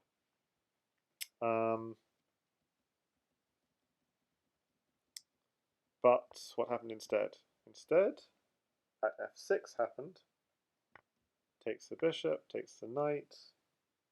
e6 is weak. So New V Chicken was asking about weak squares. Look, f7 is a weak square. If you don't go e6 and develop this bishop, white will just drop a piece on. If white can drop a defended piece on e6, f7 is next, and you'll get this as what happens in this game. He throws in this check first, and then goes e6. And the threat is just simply takes, and pawn f7. If you could, have several moves at once, or if not takes and takes here, takes, and the king is just going to be drawn up the board. So rook takes bishop, queen takes, bishop there, check, and now it's too late, basically. Now if you go for stuff like knight f2, you just take it, and it's too late. You don't have time to take back. This is just going to mate you. Bishop takes here, king takes, with two knights, a rook, and so on. This is just going to be mate. Knight g5. We can't go back because a pawn will mate you, so you'd have to step up. And apparently it's a more complicated mate than I thought. But it will be mate eventually. Bishop at d3, bishop here, takes, at e4, king here, rook here, king here, knight here, king here, another knight out just to get your rook developed, I guess. Bishop here, checkmate. But okay, so it's not an obvious mate, but it's understandable you've got mate here. Okay, so what happened in the game was takes, bishop here, check. That's no good. f7 comes, knight here comes. All of those moves we saw come exactly as we saw. Queen, except you have a queen on the board. And Jasugi99 went 6-love up, going into game 7. Okay, you can see variance only is seriously tilting here. Down love 6, f3, knight f2, knight a3, knight h3, knight f2. It's not gonna it's not gonna do well. Black has just already got a nice position from the opening. The problem is, so why is it such a bad opening? h3 is a weakness. It might be double defended, but it's also double attacked. So I'm already expecting h3 to be a problem. And it comes in, so he trades off this, queen takes e5, queen e7. Notice black is happy for a trade of queens because he feels his king is safer. King takes f2. Ooh, there was a beautiful move here which wasn't played, which is at g3. The idea is if takes, knight here check, rook on the board, queen here mate. So that's not all forcing, but it's just instead knight at h3 was played, which is also pretty strong. This is just a waste. Just trying to queen on h1, takes. Just taking back was fine, but instead he must have been just a tiny bit worried. Was Jasugi99 must have been just a little bit worried about this. It turns out it's fine because after knight t5,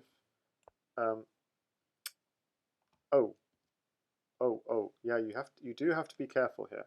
So if you go here, white is actually winning. Whoa.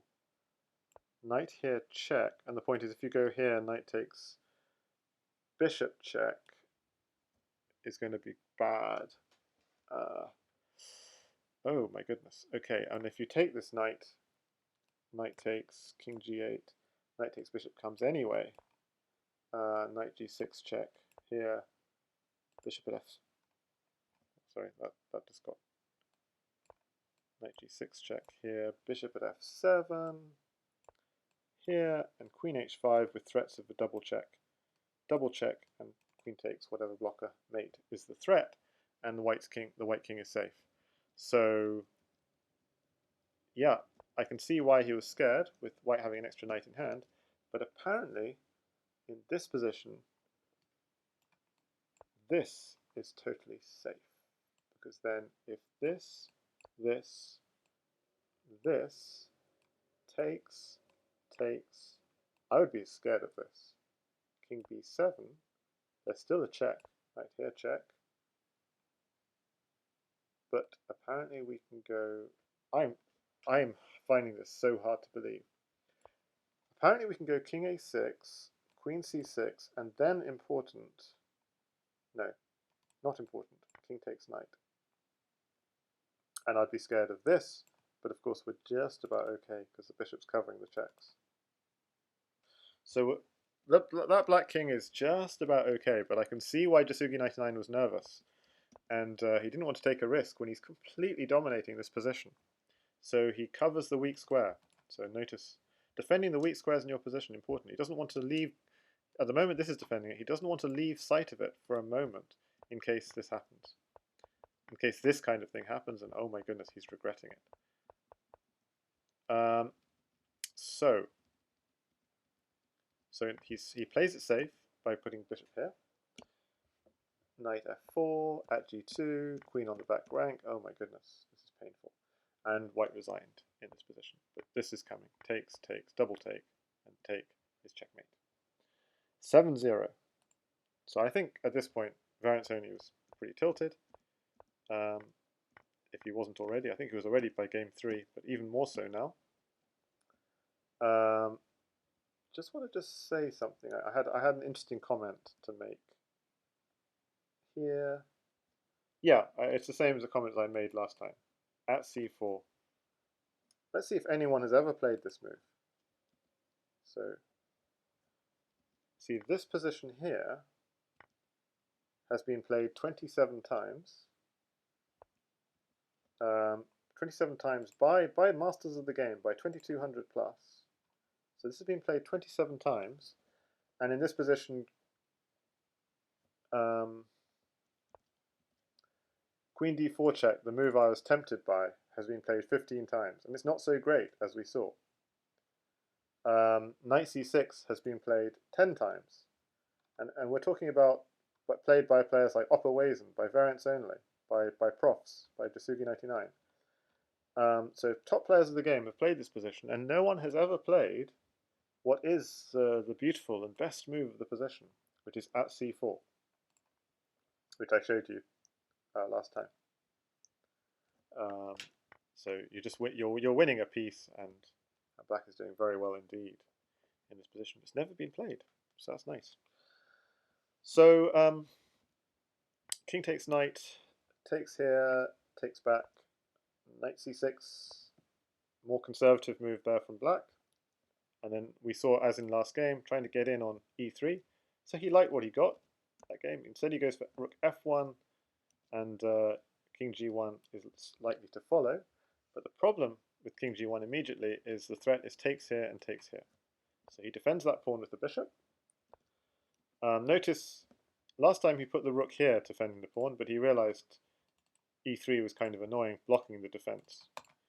So this time he's going putting the rook on f1, e6, king g1, e3, and the advantage is now there is no threat of at f2. At least f2 is a little bit safer because the rook is here. Bishop e4. So what's the threat? The threat is presumably takes here and takes here, among other things. So black reinforces. Okay, so after about 11 moves, white's got a healthy position, but black has some ideas also. But black doesn't have that many pieces in hand. And I can just see that the game only goes on for 4 more moves, so how can it be? Knight here attacking the bishop, bishop backs off. At h6, going straight for the weakness on g7, but also, because the bishop is off this diagonal, also going for f6 ideas. Okay, rook, I was thinking rook g8 might be played, but okay, g takes h6 makes sense as well. White has no pieces in hand,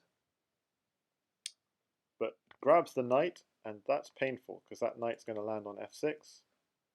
It does land on f6, and black resigns. The point being, because if you're going to lose this bishop, and then a bishop is going to land on f6 next, and also that knight's going to provide good protection of your own king. To the point where the best move for black is actually just to do this and defend the mate threat with a move like castles even. queen at a8 doesn't work because of knight at b8, and white doesn't have a pawn. And anyway, the king could escape if necessary. And the game would go on here. It's only plus 10 or so according to the engine, but it looks quite miserable. And VariantsOnly resigned. Okay, game 9. Okay, VariantsOnly going back to more usual openings, but trying to play aggressive with h4, h5 ideas. Very nice move here. If ever the e-pawn pushes, he's got a pin. Even if it doesn't push, he's keeping an eye on it, on this square here. Okay, pretty clear idea here. Rook c8. Noticing this is still defended. Knight here, trying to distract this knight, maybe get something going here. Ooh. So that seems like a risky idea. What's the idea? Takes.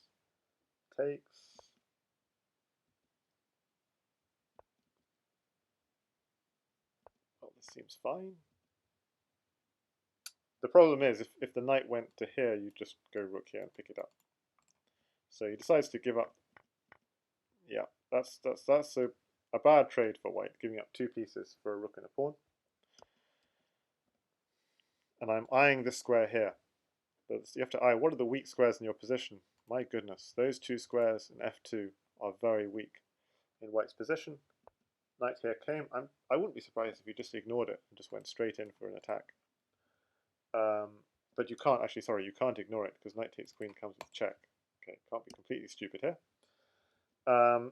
So queen b8 came. Queen b8 is kind of asking for trouble, but so I'm now suddenly worried for black because a rook is landing on the back rank. Yeah, maybe there was another move here which is stronger. Queen f4 apparently is stronger. So if white goes for some fun, tries to go for mate in 1, the point of this is you could go queen takes f2 and that's mating, but even stronger is this king takes and knight at c4. So you're stopping the king from running this way. If the king runs up, this is actually mating because of queen here check, king b3, knight at a5 check, king a4, and b5 checkmate. So king cannot run up, but if the king runs down, it must run this way, and that doesn't work because of smothers. The knight comes in with the smother. So given that, you can't just go straight in for the attack. And why can't you do something like e3? That doesn't work either, because you can just sack here. Oh, and not only are you losing the queen, you just ignore the queen. The point is, this covers this. Any run to the queen side is covered. The bishop covers here. The king has only got 2 squares it can go to, here and here, and we have 2 diagonals to finish that off. So king g1, bishop here check, and pawn here checkmate.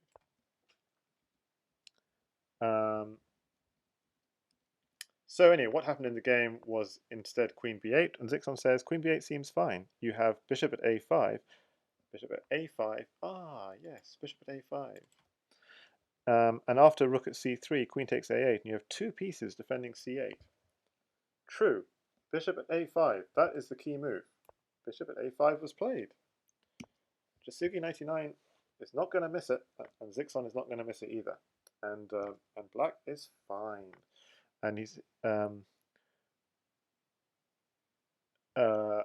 the line Zixon gave was after rook at c3, queen takes. We don't need to be worried about this. For not only you've got 2 pieces defending it, but the rook is pinned anyway. So we only need 1 piece defending it. So yeah, very nice point. And Donkey Boy says this is 100 times harder than normal chess. Yes, I'd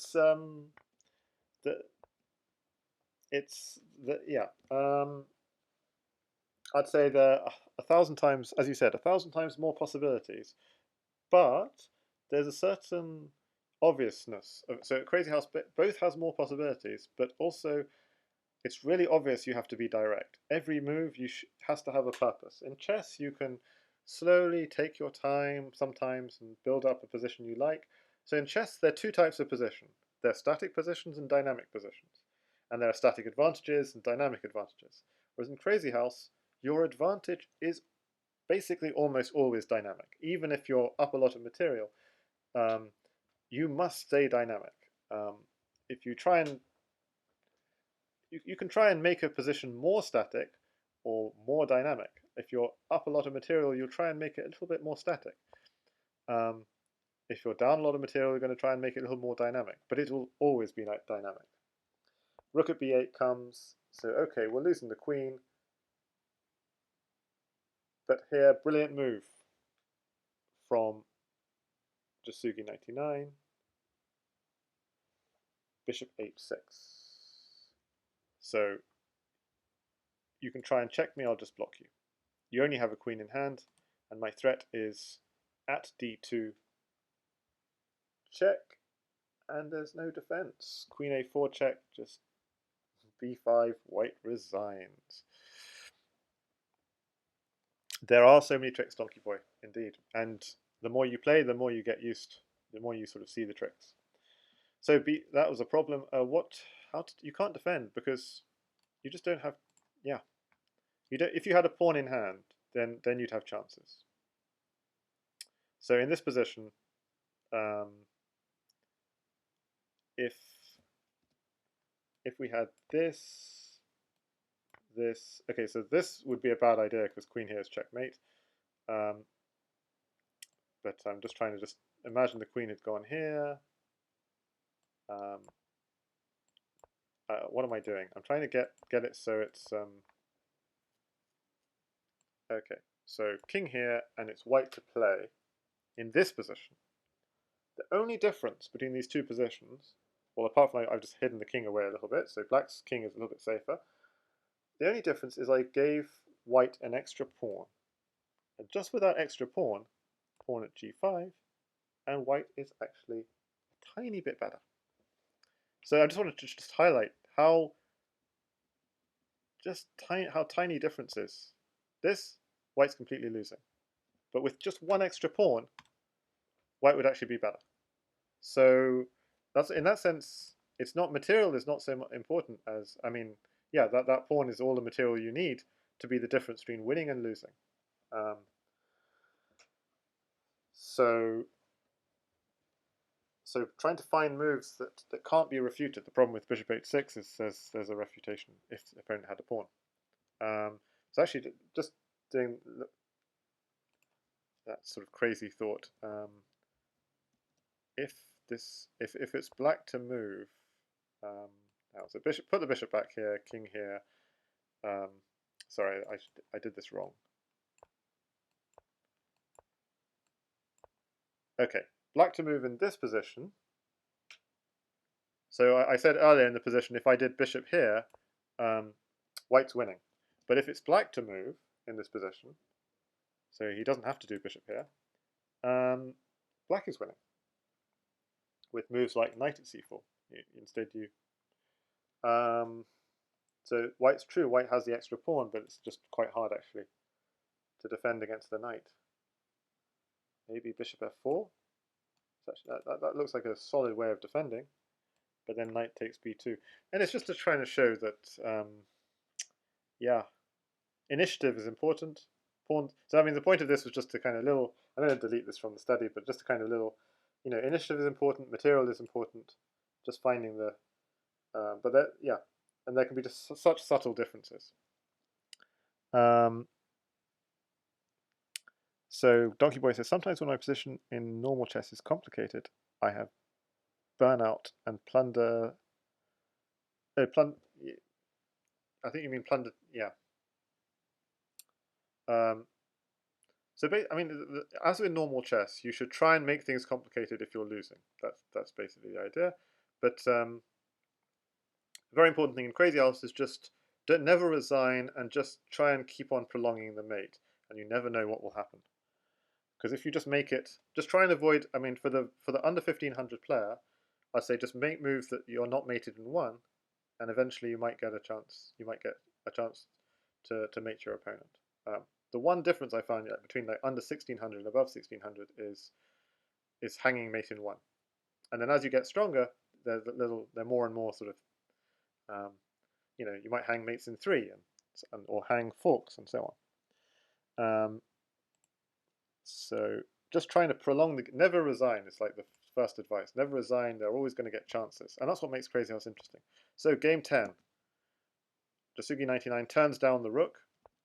As I said, variance only is dangerous in these sorts of openings. Now h4 was actually a fairly new move in these sorts of positions when this was played, and it was a move that Jasugi99 had played against Katask, apparently, in this sort of position. So h4 is supposed to be was supposed to be some kind of refutation of this rook lift. So it's been played a lot, so 82 times at top level. So this, I mean, the very fact this position has happened 600 times at top level, and all the games you see Katask, Jasugi99, both as white and as black. So this position has come up a lot. So you think this isn't theory? Well, this is some kind of theory in Crazyhouse. So you're saying, Donkey Boy, I like complicated position, but when it is too complicated, I lose badly. And Crazyhouse is the same. Yeah, fair enough. So white should be a lot better in this position, but as I said, the overall score is 57% to white. So it's despite the fact, so it's it's still a game. This still anyone's game.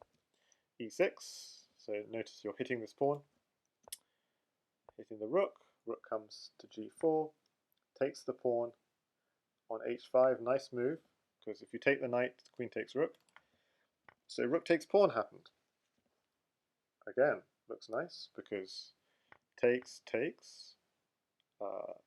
looking quite sensitive, white on the back rank, but, didn't see that, at a7, pretty hard to stop, that's queening.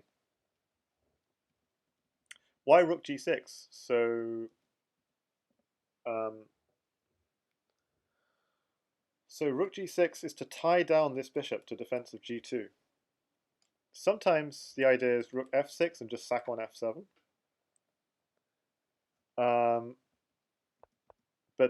Yeah, the idea of rook g6 is just to stop, makes it harder to move this bishop. But if I just see in this position, rook g6 has been played 600 times. Oh, rook f6 has only been played 15 times, and rook e6 is the second most popular move. But yeah, so rook g6 is very popular, and it's the top engine move. But engine says +6 for white. So why are people playing something +6 for white? Because in practice, black does get some practical play. It makes it very interesting. So why does black get something? Basically, if you look at most Crazyhouse games, the queenside rook might never play the whole game. So the philosophy of this opening is you're giving the piece that never plays the game some activity, and maybe it can do something useful. So here, as I said, this is now plus. I mean, the engine would say +9 for white, but you can see it's complicated. The knight is now hanging. But a7, oops. So even if the knight moves, it's this is looking worrying for black on the back rank. Knight c6 promotes to queen. Rook d8, just keeping the king safe. But ouch.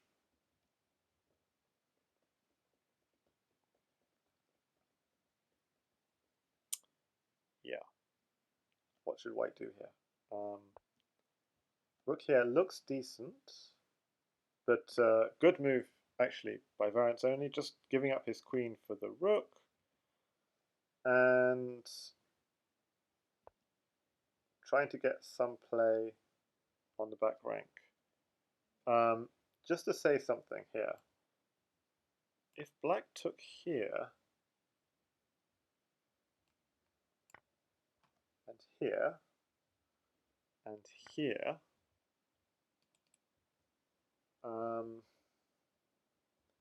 it's not obvious that white is actually winning this. So queen at d1 is good. The point of queen at d1 is the threat is knight at f6 and rook at e1, so this is actually quite a scary position for white. But white can still defend with queen at d1, guarding these two weak squares. Knight f6, and in this position, you would think, why not just grab the free pawn? And that would lose instantly because you're not keeping an eye on f3. So the point of this is just to show how in this position where black has sacked so much material, he's actually it's still incredibly dangerous because you'd actually have to give up the queen, and black doesn't have mate, but black has queen takes bishop, cutting the king off, and the black king is actually safe, and with the 2 pawns, a bishop, and a rook in hand, that white king on f3 is looking very silly. Yeah, Donkey Boy, sorry if this is too crazy. So the point of this is to say, actually the best move in this position is to take here and keep an eye on f3 at all costs. And even give up the queen, but stay safe on f3. Now you have to defend f3. So at g2, and now time for your counterattack. Takes, and now you're probably okay. So this, sorry, white is still doing okay here, because queen takes queen is not mating apparently. Takes, I see. Even king e3 you get mated. Queen takes queen you have. Okay, so the point of all this was just to say you don't want to lose that queen with check. So queen takes f2 is not mating because king takes f2. At g3, king e2, queen at f2, king d1. You're not quite getting mated because this pawn is defended. But if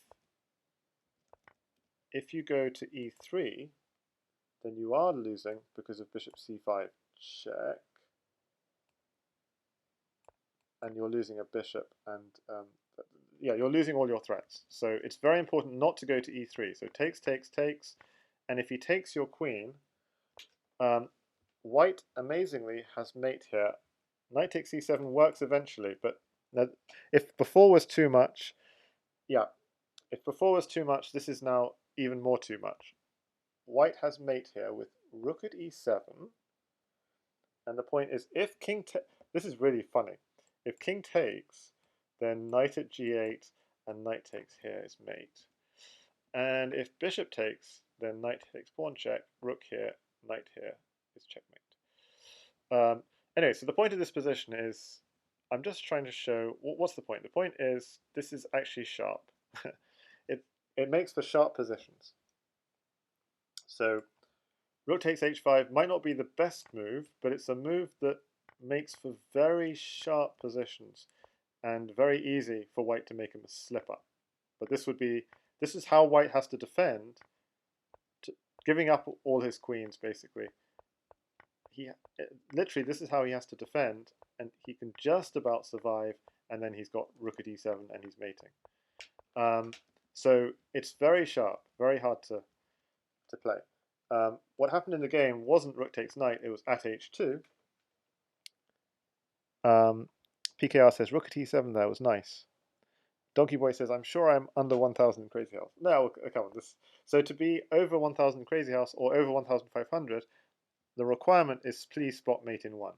And what you'll see is even top players, because we play the game fast, miss mate in 1 sometimes. But that's seeing mate in 1, and every move, try and make sure it's not mate in 1 next move, is the way to... That's the first requirement.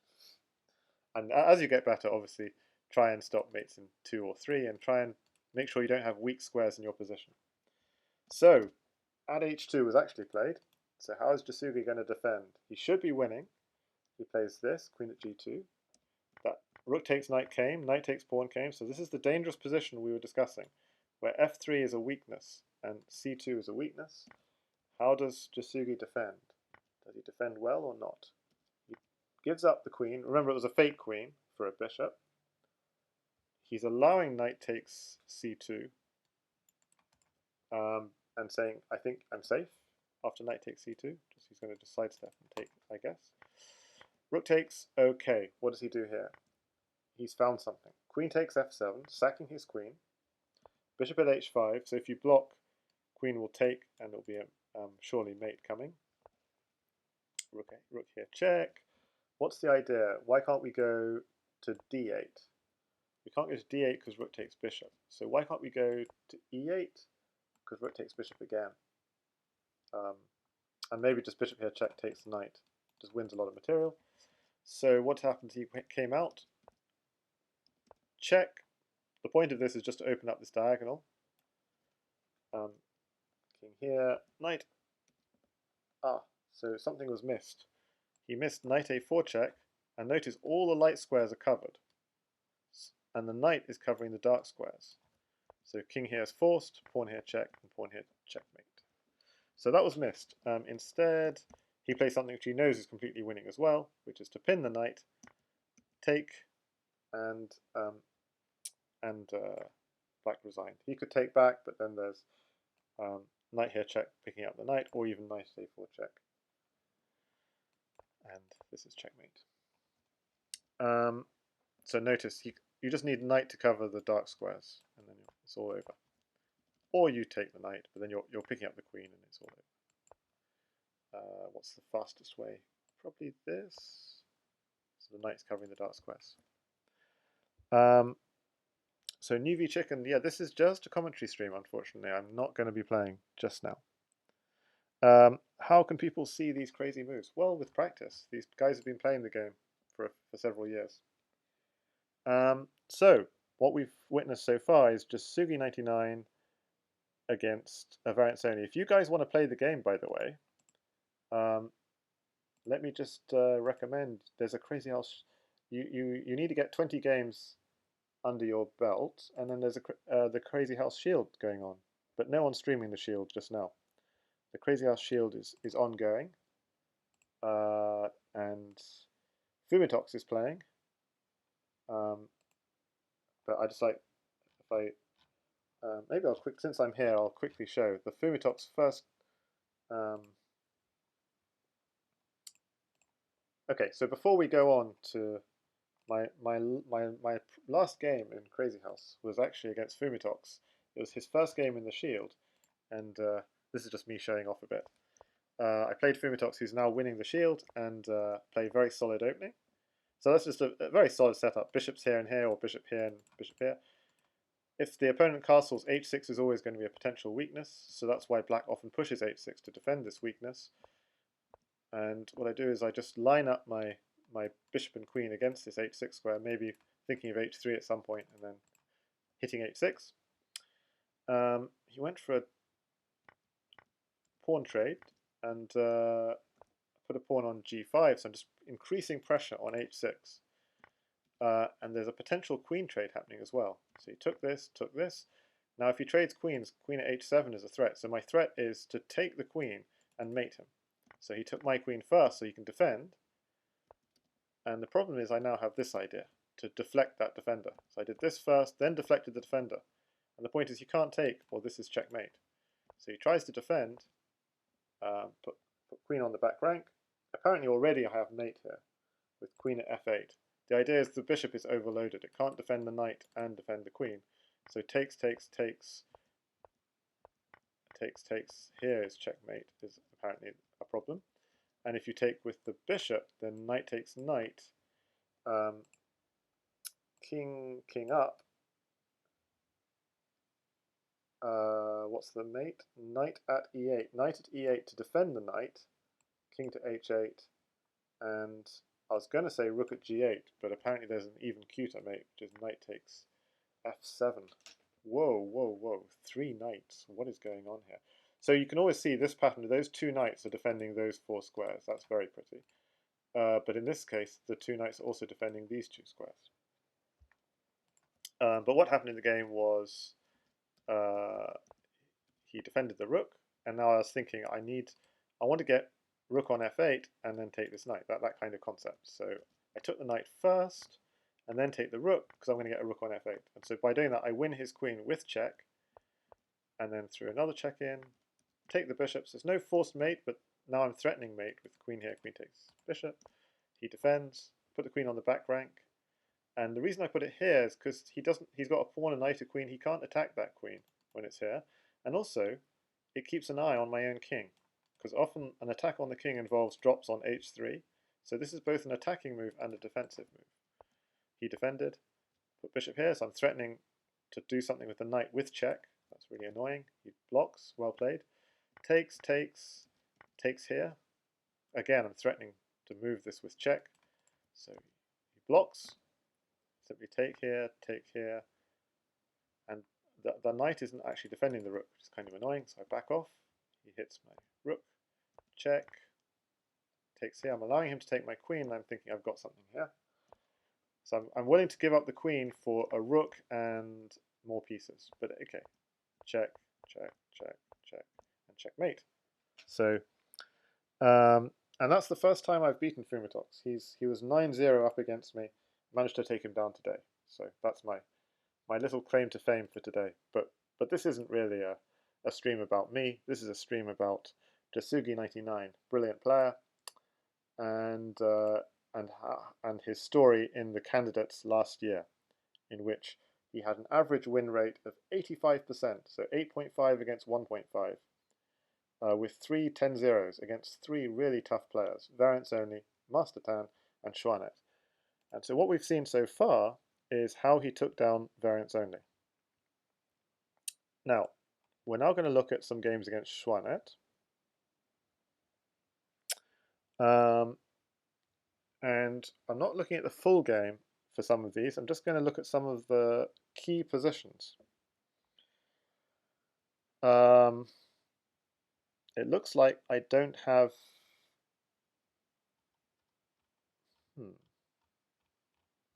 don't seem to have the full game. I don't seem to have the full game here, which is weird. So apparently xuanet is black here, and this is a problem. And okay, I don't have the analysis or anything, so I'm looking blank, and I've got the engine off. Xuanet as black has a move here, has a very good move here.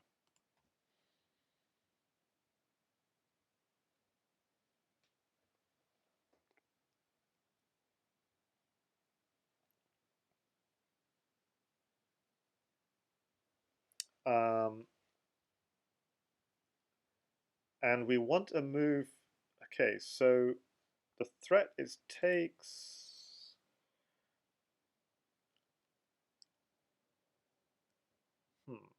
So the thing is, you don't want to give a knight away, because if you give a knight away, then takes, knight at e7, and queen at g8 is very close to mate. So I'm very scared about moves like this, because after takes, I'm very worried about my position, to be frank. And there are even ideas like knight at h6 takes, knight takes f6. The reason knight at h6 you can't sidestep, because queen here, rook takes, knight takes f7 is mate.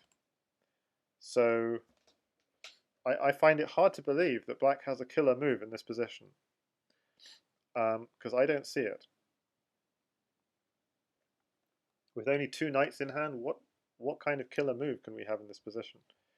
The kind of move I would be thinking of in this position is bishop e6, because I want to make sure that knight h6, knight takes f6 doesn't work. So after knight h6, I can just sidestep. And this doesn't work, because then he takes the rook and then takes f7. Okay, yeah, exactly. So but that's why bishop e6 is important, I would think, to guard this f7 square. So knight h6, I could just sidestep. And if there's no smother, because the bishop is guarding. So my hunch in this position is a very defensive move, bishop e6. But apparently black has a killer move here. So I'm going to turn engine on in 10 seconds, and maybe try and get some inspiration. I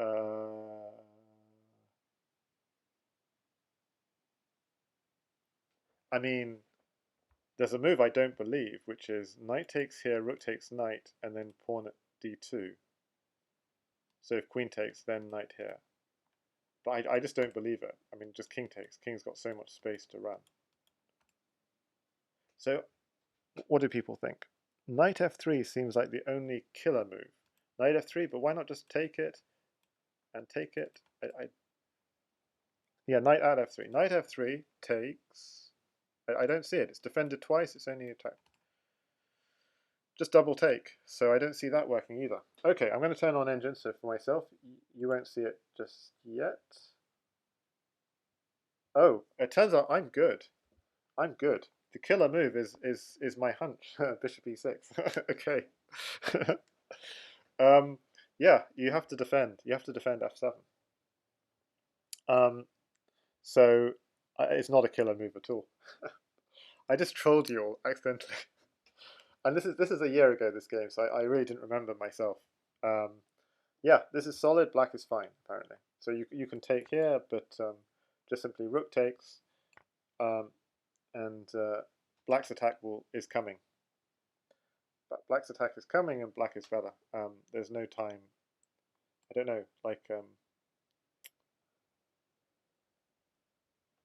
bishop at e4 apparently is a decent move to try and defend everything. But knight takes g2, bishop takes g2, h takes g2. If rook takes, apparently knight at h4, and black's doing very well. Black's safe, so that's that's the killer move. And Jasugi99 then later as white had a nice move in this position. What did he actually play? I think he played. Okay, let's get this game open in another tab so I can actually show you the game. I'm sorry I don't have it open. So the beautiful move here is bishop at h6, and if you take it, knight takes f6. And if king goes into the corner, you just win that you win that rook, and queen here, pawn here is a threat. Bishop at f8 is also a nice idea, and the idea is just simply to deflect that bishop. Okay, let's just show you the whole game. And I'm sorry I didn't have the game set up. Originally, the whole game went as follows. So, very solid. Pawn on d3 is actually quite... Double pawns are fine in Crazyhouse. They defend lots of squares. So white's doing quite nicely. Takes f6. Ignore the comments. These are automatic engine comments. And I see absolutely nothing wrong with taking this with the pawn. It's a very solid setup. The engine is complaining far too much. The point of this, of course, is if you take this, there's a check, so you can't take it. Oh, yeah, that looks interesting. That looks like a really nice move. So now he can take the knight next move. So why doesn't it like it? Apparently it just says black should just castle. But okay, this, knight at c3, then he takes, and that's a mistake apparently, because of this. Oh, that's nice, yeah. You can't, this bishop is overloaded. So yeah, that is a mistake. That is a mistake. The bishop is overloaded. It can't defend both the knights. That's quite funny, actually. So xuanet loses his queen. He gets his king safe. Apparently, taking pieces is a bad idea in Crazyhouse. You should just go straight for the attack with pawn h6. That's the only reason that's a mistake. It's just a bit too slow for the likes of Stockfish. You just ignore. I mean, this is just yeah. Sometimes you just have to ignore Stockfish saying it's a mistake. It's just being hyperactive. So that's a mistake according to the engine as well. And the move which Jasugi99 found, which is really nice, is bishop at h6. This was played. He takes the rook, and he's completely winning this game. Black takes a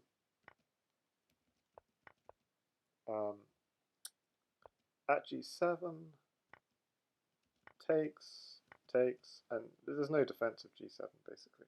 So black resigned, or yeah, timed out, but comes to the same thing. So that was that game. And wow, maybe you guys can't see it on the, yeah, you guys can't quite see it on the screen. But if you just look at the previous games between Jasugi99 and xuanet, it's just like xuanet won one game, and the last 19 games they've played, Jasugi99 has won.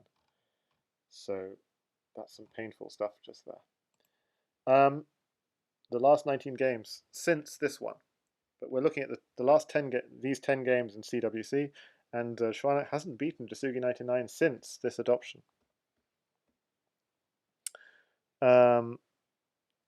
Yeah, Jeremy Durham says I would play bishop e6 here too. Yes, exactly. So sometimes the obvious move. Okay, game 2. I'm going to turn off the engine, hopefully hide away. Yeah, so I don't know myself what the answer is. This is xuanet to play. Xuanet is white. Okay, I do know what the answer is because I think I saw this game live or remember it. So Jasugi99 is, his king is looking in some difficulty. A little bit stuck. But we don't have the pieces. We don't have the pieces to finish that king off. What would be the pieces to finish it off? So if I could put a knight here, king here, knight here, king here, pawn here, king here. Yeah, that doesn't quite work, does it? But it's almost. Okay, I'm going to cheat. What is the move? Yeah, I saw this already though. So the move that xuanet missed here is a sort of very natural looking move, bishop e3. Because it looks like a knight would be a good piece to have. Bishop e6, so it protects this knight drop square. But I don't know, I'm not seeing the finish.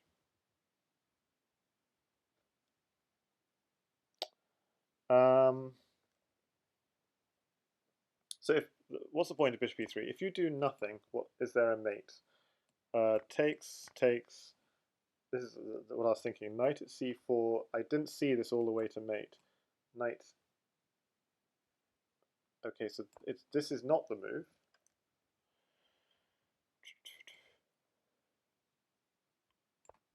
At b6 apparently is annoying, so you threaten checkmate.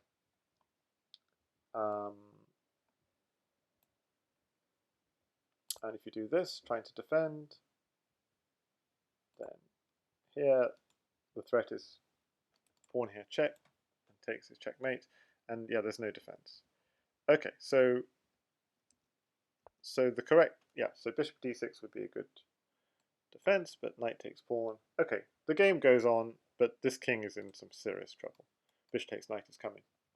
So xuanet was winning this game, but somehow Jasugi99 turned it around. Okay, I'll just show you the game.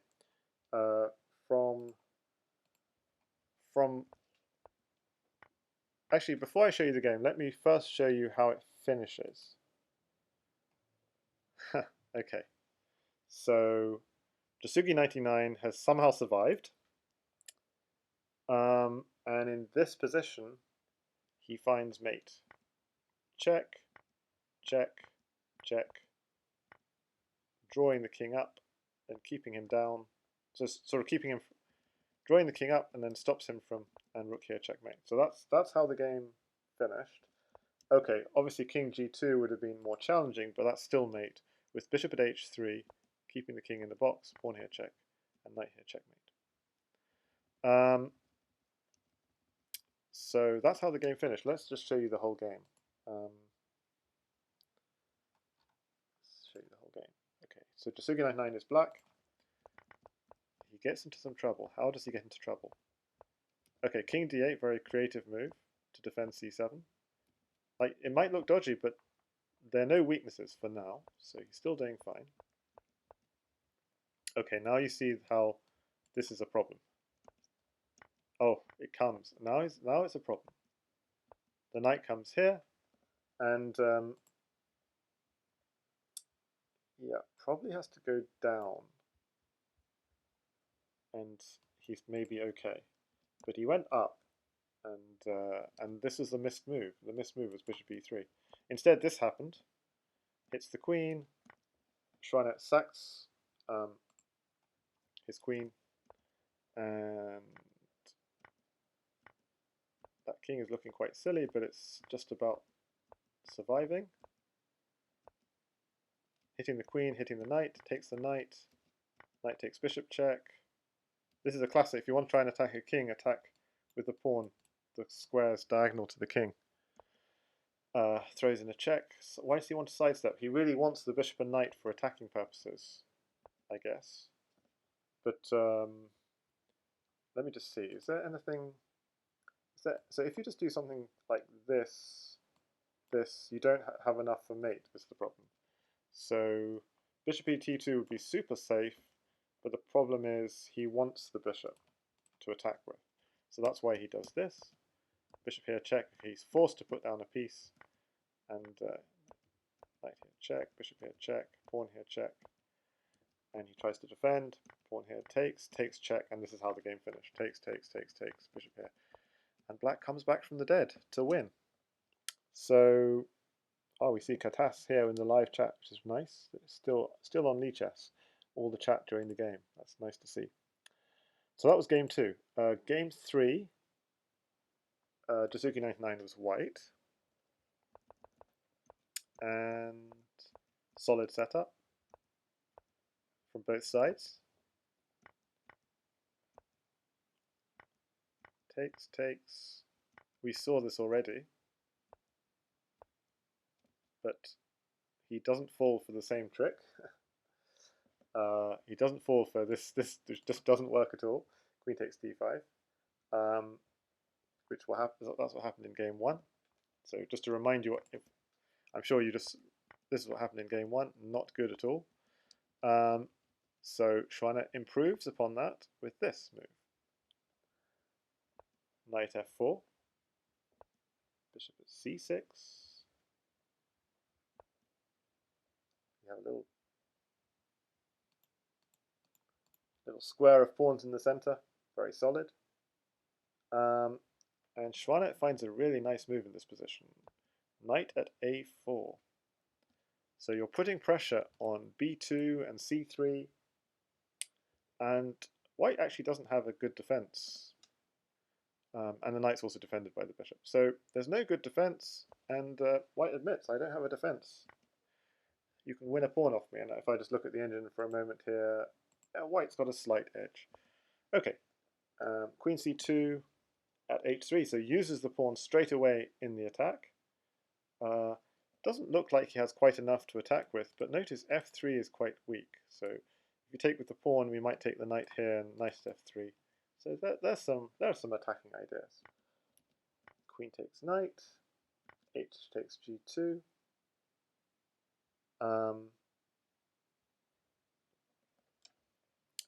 Notice that black doesn't have what he'd love to have, which is takes, takes, knight at e2 check, picking up the queen. So this knight is guarding that. Okay. He doesn't want to go king takes pawn, so he just does this. But this is actually quite scary. So this knight is doing a great job defending both these squares, but if we, Okay, so trying to undermine that pawn chain. Oh, I should have said, this was a mistake. Maybe, tiny mistake. You should have just gone for this, just gone straight for it. Takes, takes, knight at h3 check, and the point of that is just to trade. So that knight is just too good. So the point is takes, takes, and we're threatening knight at and if you don't take, if you just go king takes pawn, then we're taking with check. So you have to take, takes, takes, defend, rook c8, and what black wants is a rook for h1. Now, if xuanet had done that, just putting on the engine for a couple of seconds, it says -3, so maybe a slight edge. For black, nothing decisive, but certainly pleasant. Instead, he went as follows, and this is a nice move, trying to hit the base of the pawn chain. Now he takes, takes, and actually, black has a good move here, which he missed. So the threat is knight h3 or knight e2.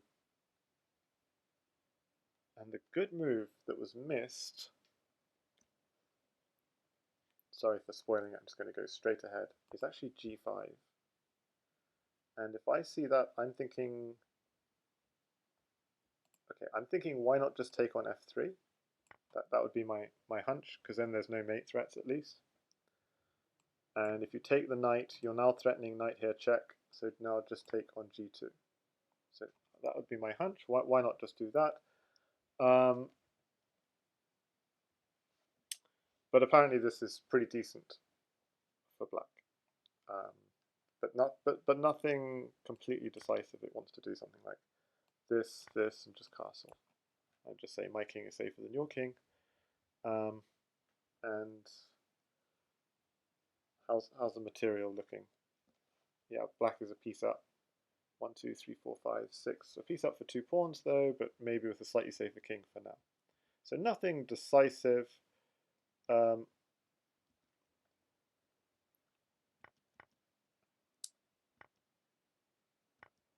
it turns out I've actually analysed this in some detail. The move here, knight instead of castling, goes straight for knight at e2 is what I seem to have analysed. And the queen, if it tries to move somewhere, then go knight at f4 and just cause some pain, apparently.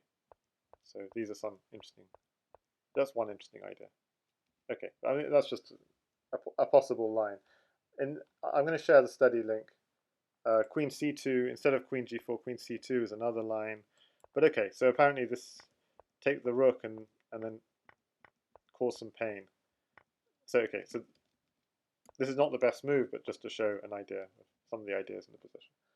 And if you go king e2, then rook g2, put bishop in. Okay, so nothing, this is just some over-analysis. We don't want to talk about it. But the point of this is g5 is strong here. But xuanet played knight at e2 straight away, and that's not nearly so good. Bishop f3, very nice move. Knight at h4, bishop takes e2. Black really wants a knight for here, checkmate, or a rook for here, checkmate. But here, white found a beautiful move. I'm going to just... What was the beautiful move that white found in this position? Simple. He didn't want a rook trade. He doesn't want a knight trade. Simple move. Putting a pawn on c5 blocks the rook trade and keeps an eye on that d6 square. Simple move, but it's a beautiful move. h5 at g3, takes the knight, stay safe, takes. Looks dangerous, but it's actually very solid. Just hides away in the center, and that's a double wall. That's a double wall of pawns that's somehow keeping his king very safe. I mean, this is a clear, huge weakness, but black doesn't have much material. But interesting here, he doesn't want to even contemplate stuff like this or this. He just straight away, just defending the weakness. He doesn't want this and these sorts of ideas. Takes, wanting at e7. Actually, stronger here might have been at e7 directly. Yeah, that would have been really good. But okay, he did this first and put a pressure on. Gets it in the end, this sort of idea. Gets on the back rank. And this is how the game continued. King g8.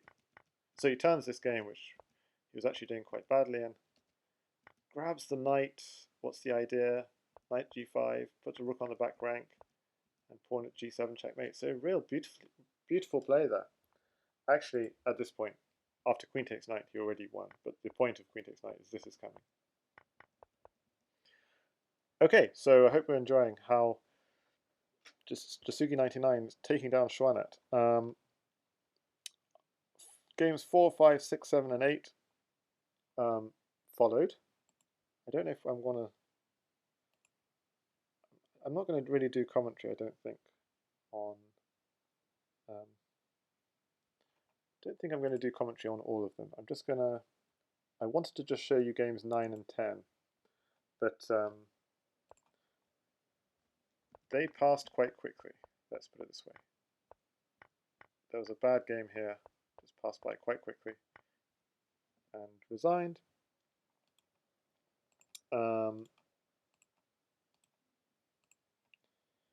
I don't want to miss that as white here. grabs the knight. He's hitting h6. He goes. Oof, what's going on here? He's h3 is looking very sensitive. I'm a bit worried about white's position here. White apparently is doing fine, but I'm still worried about his position. I mean, if I put the engine on, yeah, I mean, the engine actually quite likes white, but it looks concerning. But I guess you want something for a rook for h8. He's hunting for a rook, isn't he? Anyway, rook takes g6 came. Why didn't black take the queen, though? That's what I don't understand. I guess no time. Yeah, I see. If you take the queen, you're taking this rook and you're mating. It's a bit problematic. So he never quite has time. And then rook takes g6 comes, bishop takes bishop comes, takes the one good piece black has, and black resigns. And I'm not quite sure what we're up to now, what game we're up to, but this is another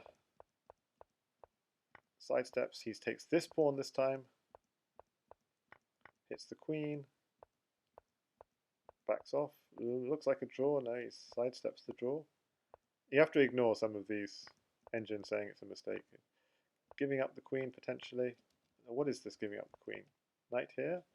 Okay, so he wants to give up the queen and he wants to get knight takes bishop in. Is that strong? Yeah, knight takes d3 apparently is going to be crushing. Bishop at a4. And oh, I see, white has two queens and very difficult to defend. Apparently just king a1. Knight takes bishop. Okay, just apparently this is hard for white to defend because he hasn't got the right pieces to defend. So very creative. Knight takes knight, knight takes bishop check. We're going to see in this game, I guess. Takes, check, and mate. That happened quickly. Gosh, okay. I don't want to lose game 9. Game 9, Jasugi was white. Is this...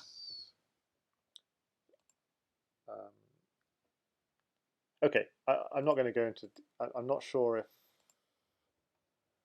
I'm not sure if I've missed a game, but okay, let's just go straight to game 9. You can get a flavour. The games were rather painful for xuanet most of the time, but game 9 and 10 are interesting again. Takes. So white is takes. Knight hitting both the bishop and hitting d5. There's an interesting move I was thinking here for xuanet. It's not necessarily the best move, but it's interesting. Queen takes f4. Knight. If knight takes, you take the queen. Takes back, bishop here, takes. Okay, it's just an interesting idea. And if you take back with the pawn, that's actually not so good for white because I'm guessing this comes in some order. But even better apparently is bishop at f3, which is awkward. And why can't we take this bishop? Because bishop takes is now threatening knight at h3 mate. And why can't we just do something like this? Well, apparently this is painful. Yeah, this is painful for white. So you have to defend somehow. Yeah, it's not clear. So you have to take. So this is an interesting move because actually you have to take with the knight to avoid getting light square weaknesses. So the line would go something like bishop takes d1, rook takes, bishop d6. Yeah, okay. Okay, so the queen takes f4 is interesting. Actually, why not go bishop to f3 straight away?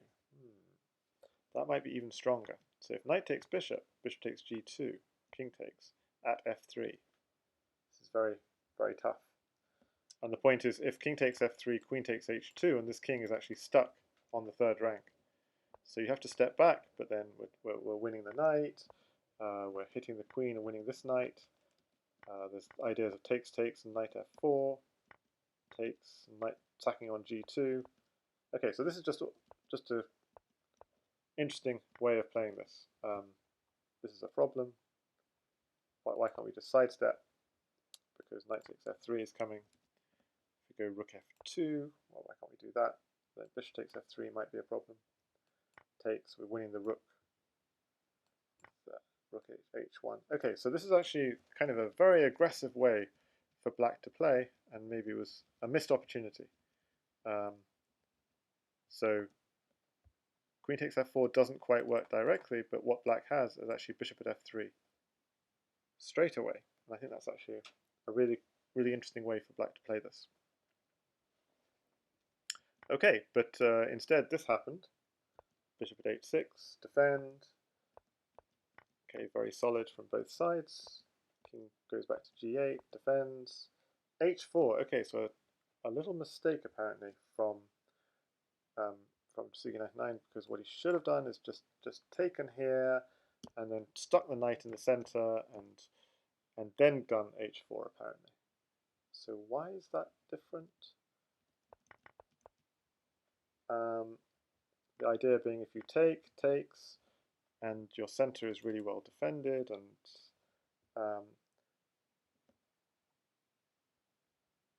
and oh, I see, there are no ideas here, and bishop at g4 is not a threat.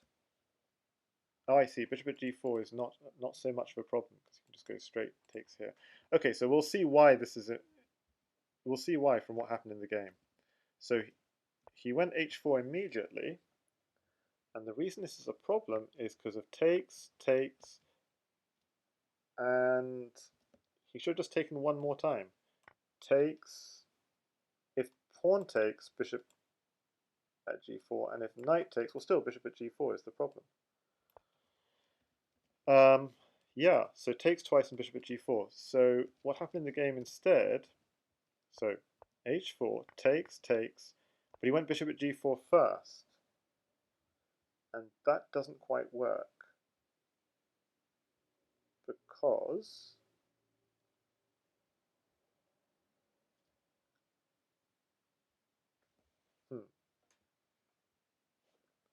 because takes there seems to keep white in the game.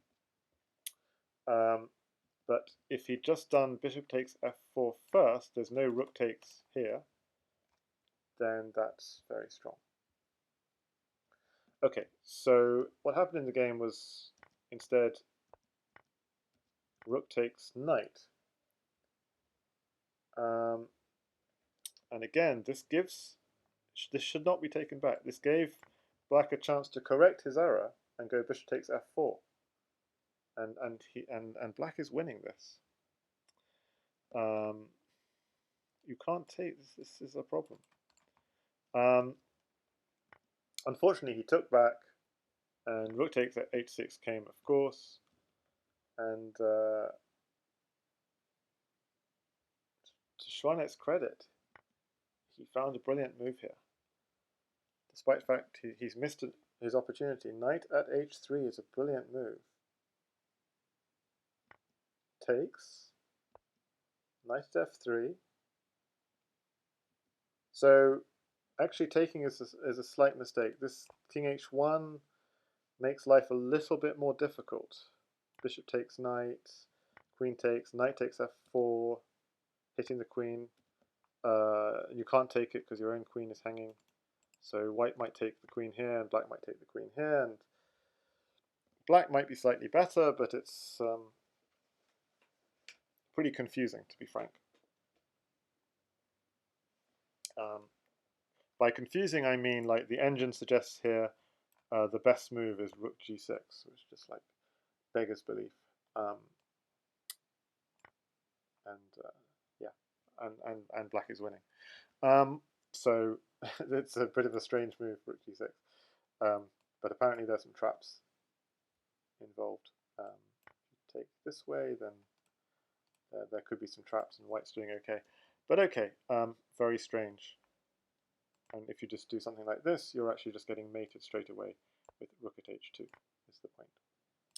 Knight at g4 and queen at h2. So that's the point of rook g6, just gives you a... Okay, so, but what happened in the game was hang on a second. Knight at h3 takes knight at f3, king g2, and xuanet actually has forced mate here. It's not an easy one, it's like a mate in 10 or something, with bishop takes h3. And the point is that if you take here, then you can just take here, threatening queen takes here and checkmate. And if you try and defend with bishop at g3, that doesn't work because of rook here check, deflecting the bishop and then checkmating. Even though that bishop is defended, we'd only need pawns to mate. Pawn, pawn, and another pawn on g2 to mate. Or if king takes knight, queen here, checkmate.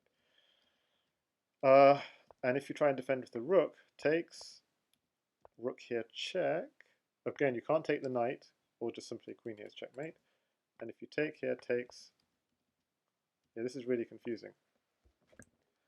If you take, queen takes, bishop takes, knight h4, if you step up, you're getting mated. Pawn here, rook here, and rook here, checkmate.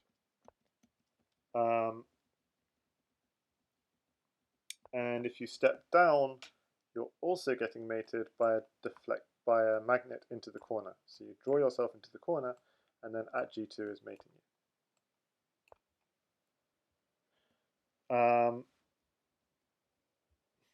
So all of that is to say that bishop takes h3, you can't take the bishop, but if you step up, then that's also getting mated with just queen takes rook and the threat again on here. You can try and defend, rook here, deflect, knight deflects the bishop from defending knight takes bishop, check. So here, knight takes bishop, check is checkmate. Okay, so bishop takes h3 was mating. Queen takes bishop was played in the game, and this is a really unclear position. Xuanet lost his chance. And he must have thought, queen takes bishop, pawn takes, this is what he must have been thinking. And this is clear, this will be mating for black, that almost everything mates here, with 2 rooks and a bishop in hand.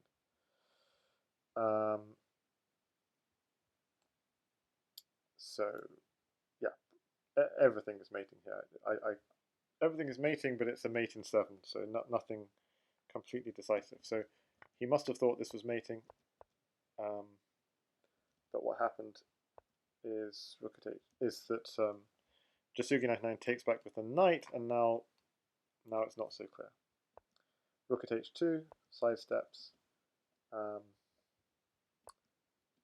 tries to defend, queen takes knight, so counter queen sack, bishop takes, and this has left open the g file, and that's a bad idea. Knight here check. Brilliant move by Jasugi. Can you see it? With 2 knights in hand. Of course you can see it. Knight g6.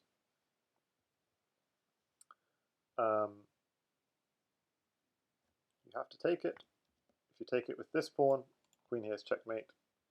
If you take it with the other pawn, then this here is checkmate. So you could have used the existing knight even to deliver the mate. So Xuanet resigned. Took it and resigned. Yeah. So yeah, unfortunately he missed mate in game 9. So he's love 9 down, and in game 10, Jasugi is black, plays the Scandinavian, attacks the queen, moves the queen again, queen e5. So probably, I think what I said here is maybe queen e5 is not the best. Maybe simple moves like knight f3 or d4 are good. But queen e5 was what he played in a lot of these games. So at d6, queen here, king d8. This line. Maybe this is another lesson. If a line is not working for you, then maybe try and switch things up. But he kept trying this one. He did have that one game where he was doing really well. Queen takes c2. So he's keeping an eye on this square. Bishop d3, trying to deflect it. if you do take this bishop, you get mated. It's not just an idle threat, it's actually mate. So he keeps an eye on c7, and bishop here.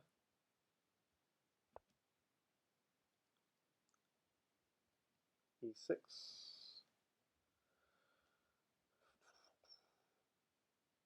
Okay, e6 is interesting.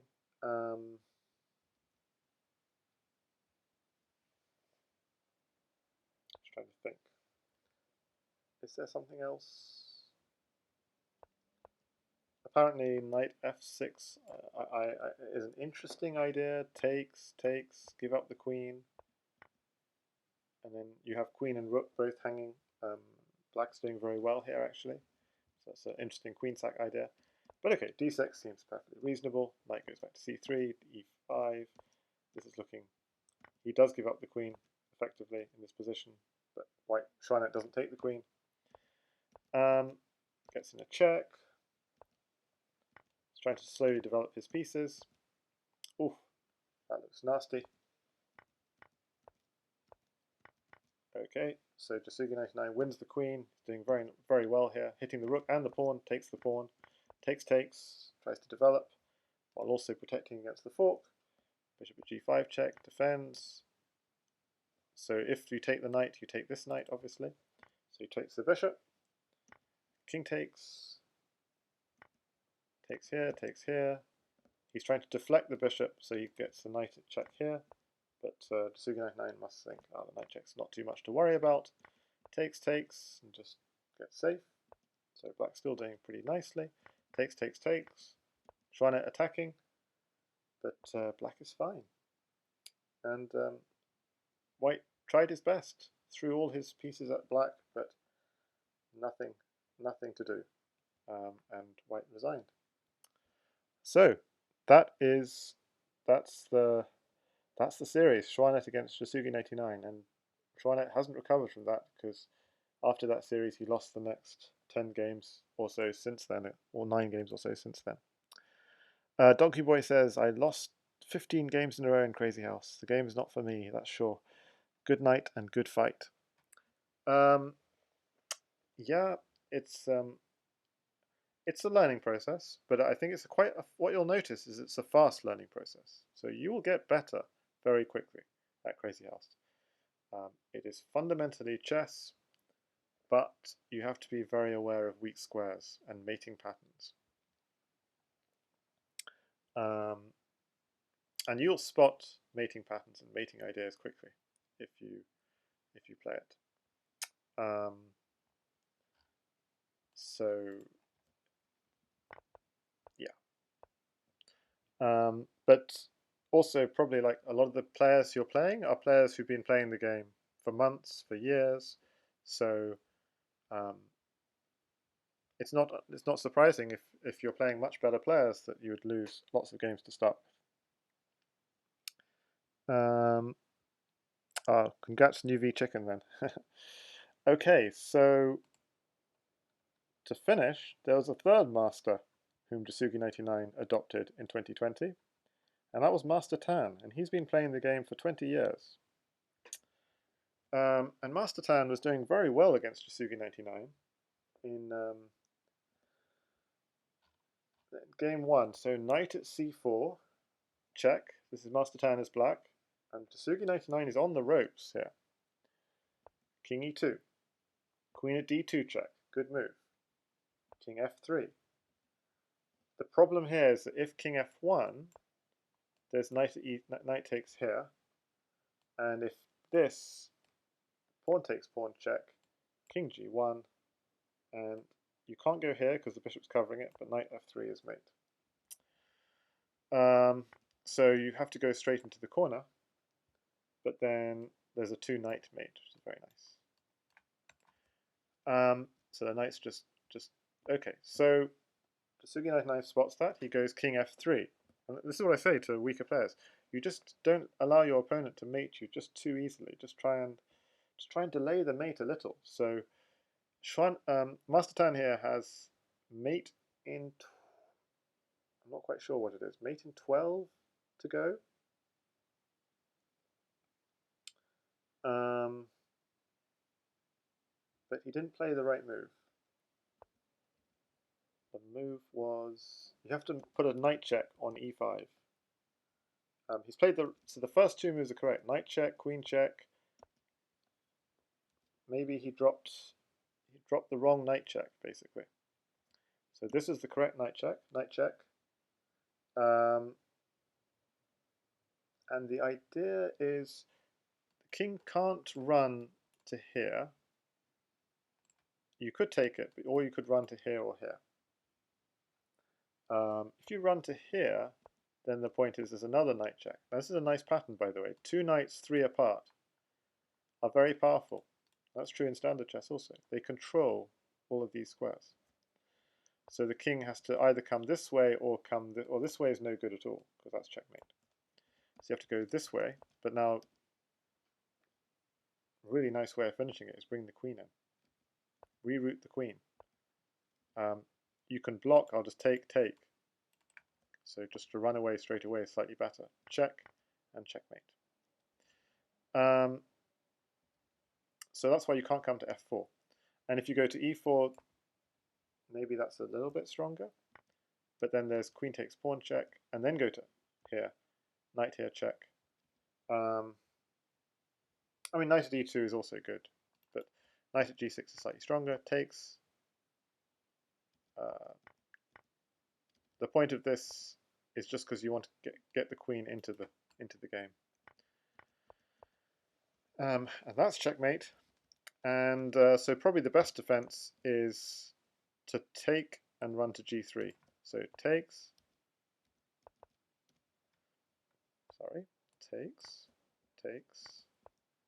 run to g3, but then there's check.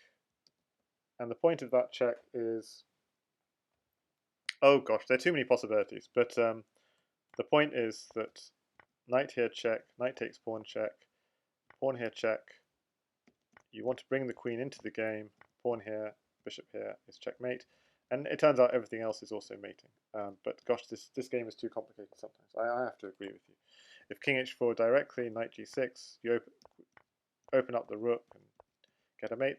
You have lots of possibilities, and they all lead to mate eventually, but it's just trying to play it accurately. And Jasugi99 just delayed the mate enough that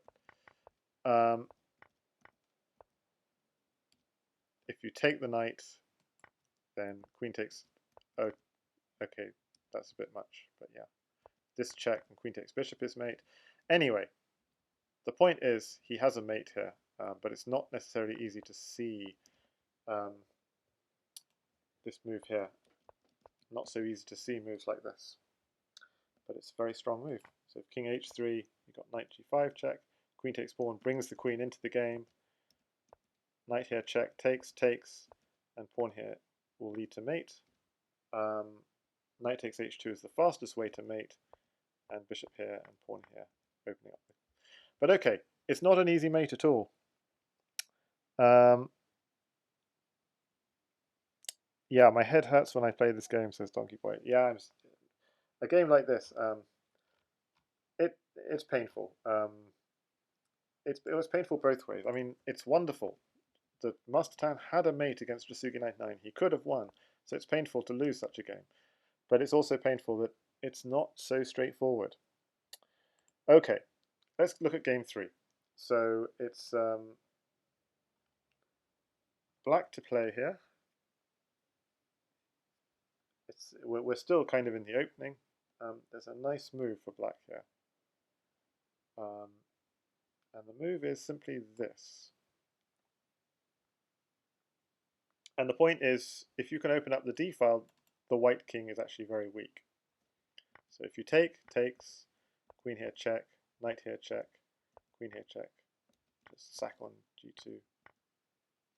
I mean, that's a bit next level.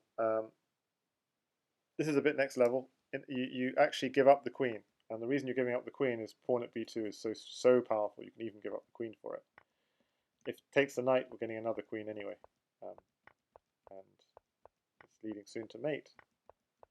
But okay, this is a bit next level. Was there an a way of dodging all of this? Like, can we just go king here, maybe? And apparently not, because bishop b4. If you try and keep one running up, doesn't really work. Knight at c5. Bishop here. Sorry, let's block with the pawn. Block with the pawn. There's still b5. Checkmate. Okay, so you basically have to allow the fact that black's getting a queen, and this is... You don't want to take the bishop, because then there might be double checks and so on. Double checks, you have to move the king, and that will soon get mated as well. So rook at c3, king here, and queen here, mate. Okay, so what was the move missed all the way back? The move missed was an opening move, e5, very strong here. So you develop quickly, and you open up the d file. And if white just backs off, then this is very nice. You're winning a pawn. You're winning a nice central pawn. Queen takes. And if takes, we're threatening knight takes here. Maybe he does this to defend it. But this is crushing for black, so that's not very good either.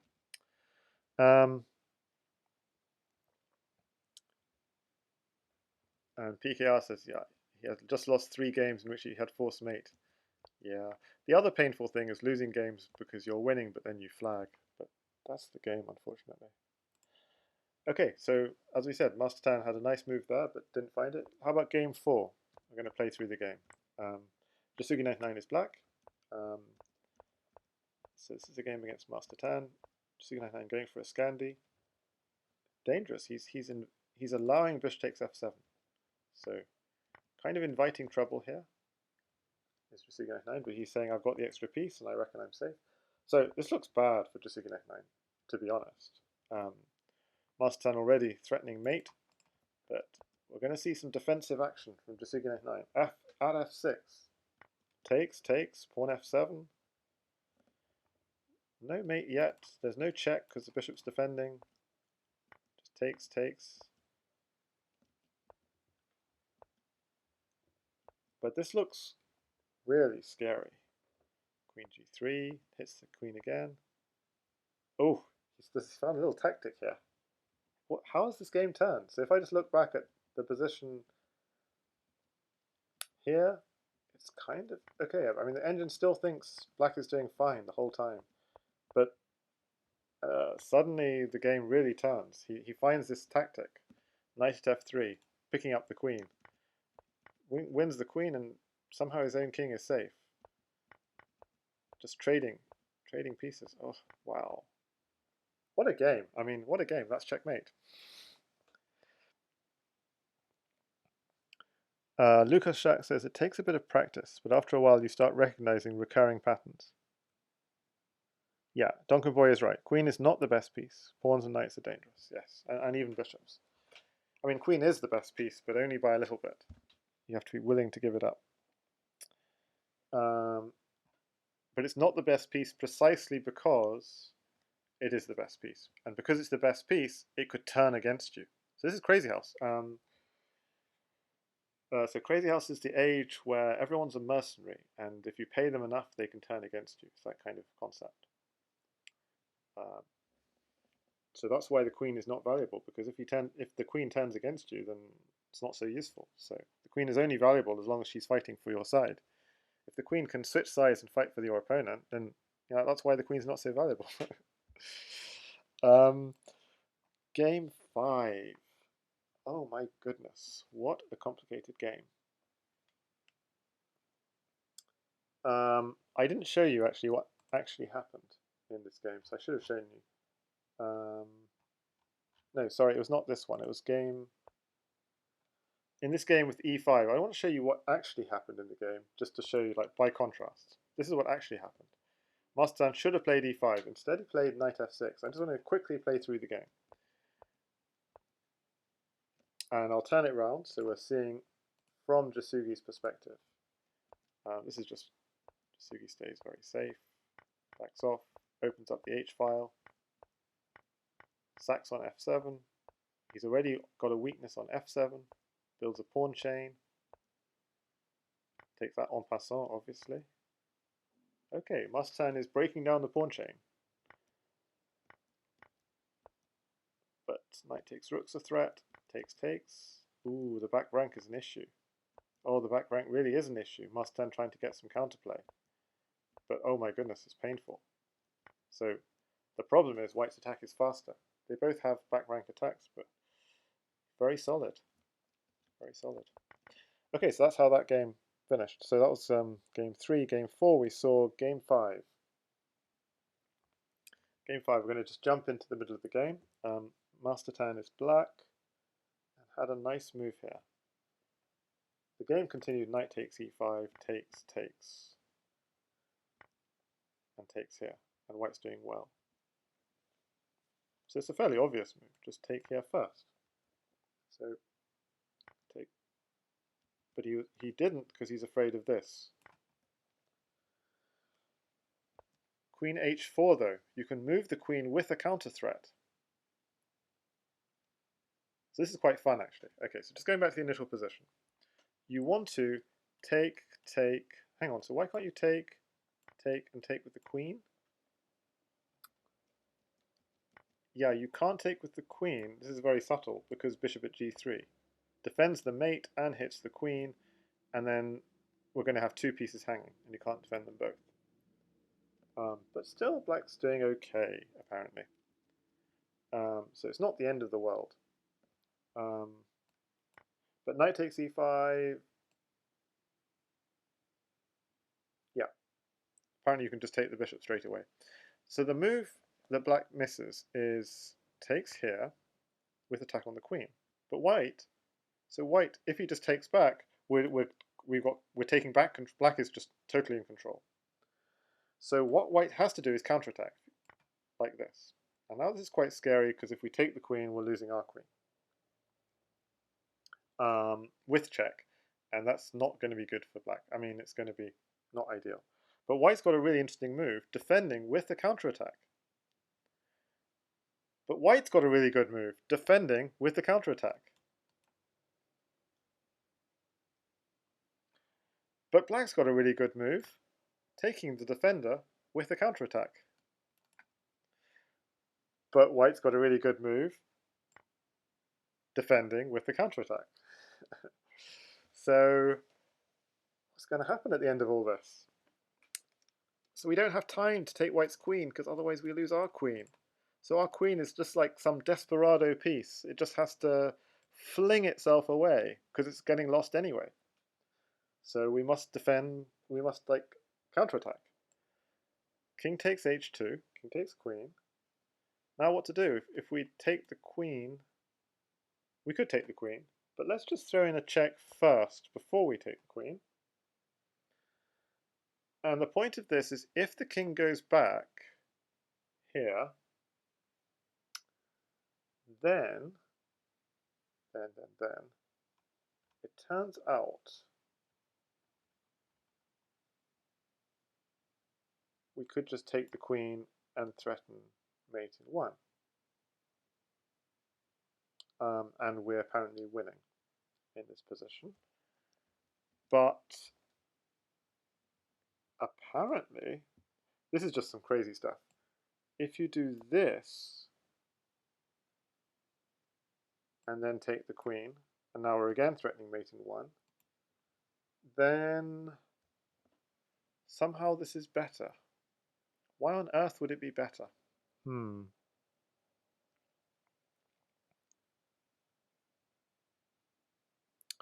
Lucas Schacht says, isn't bishop f4 not better than at g3 in that queen takes line you showed?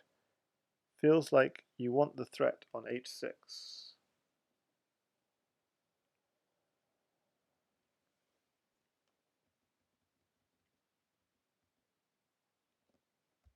So here you want bishop at f4, but then there's no attack on the queen, so then I can just take the queen. So I'm sure you're not referring to that. Good. And I'm just trying to look at this, some mysterious reason why king h1 is better than king g1, which I'm still not understanding. Takes, white defends, Okay. And black defends, takes back. And I've just done some just long analysis here, and I just don't. Let's just play through it. Takes. Okay, I don't understand my own analysis here. It's just gone way too deep. Um,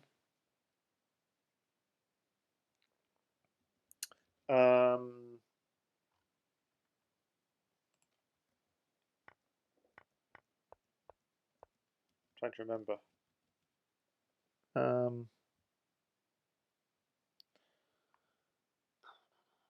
Oh well, yeah. Sorry, I've lost the thread.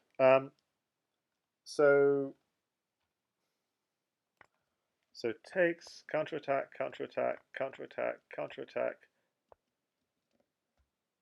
Why not take here?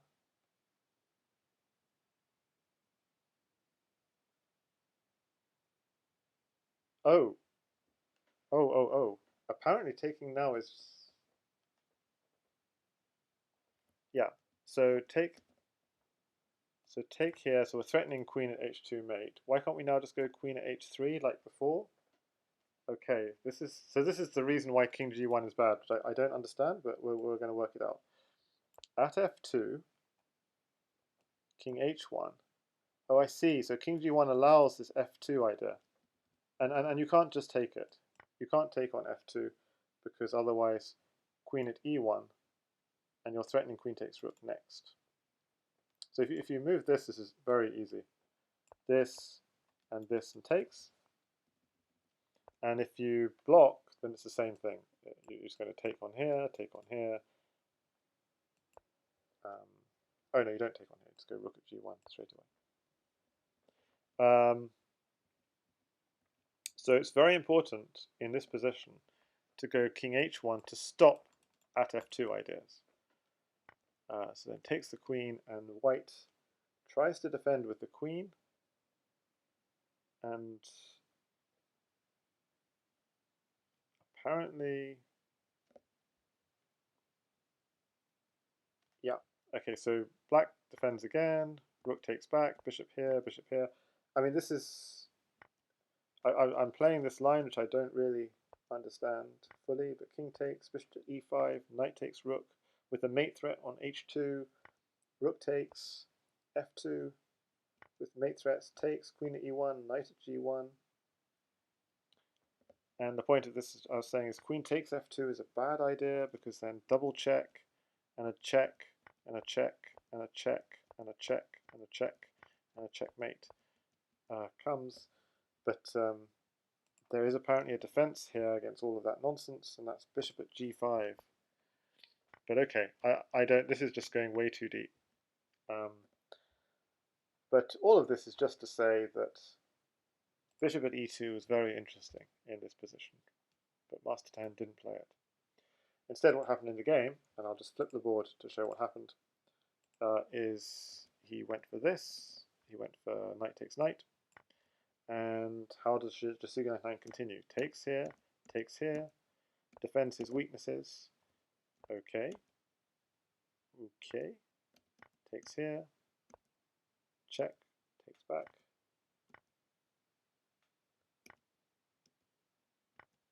So you have a real chain here. Really strange position. Bishop here, takes, hits the queen. It does seem slightly slow, but it's a good move. Takes here, hits the queen again, and he's trying to create some weaknesses on.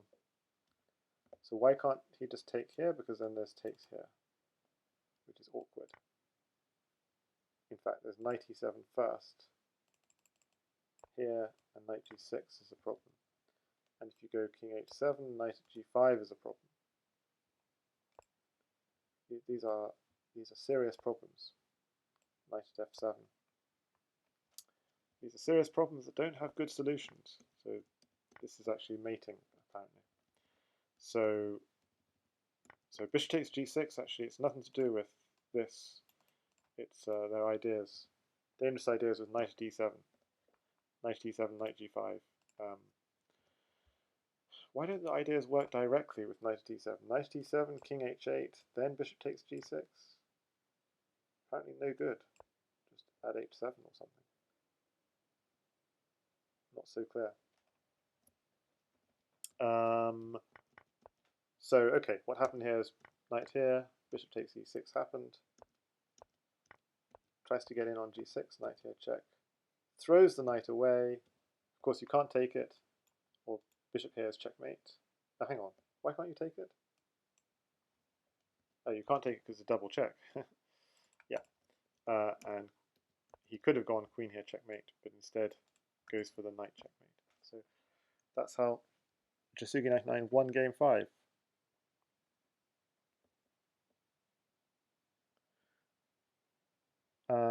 Yeah. So sorry, Lucas, I lost the thread on that one, but I'll try to catch it in future.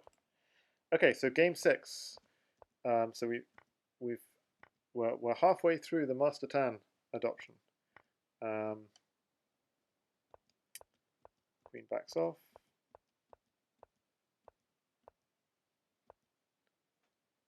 And so mastertan has created some weaknesses, but had to sack quite a few pieces doing so. Now, this is dangerous, because if you come here, knight takes e6 wins the queen. But if you go here, you could drop a pawn, and you have to come up here. Well, we're going to see it, I suspect. So the point is, if pawn here, if you go to either dark square, this is a problem. But unfortunately, black's completely winning with king d7. So that's why black wisely goes for knight takes pawn directly. And bishop takes e5. That's a brave move to save. I mean, the bishop and queen are both threatened with check.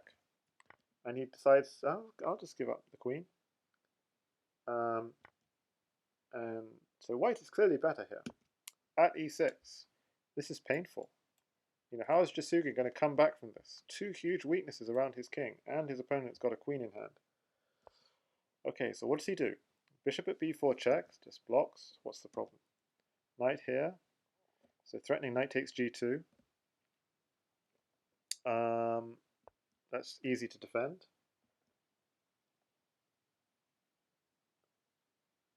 Okay, I've clearly made some kind of mistake.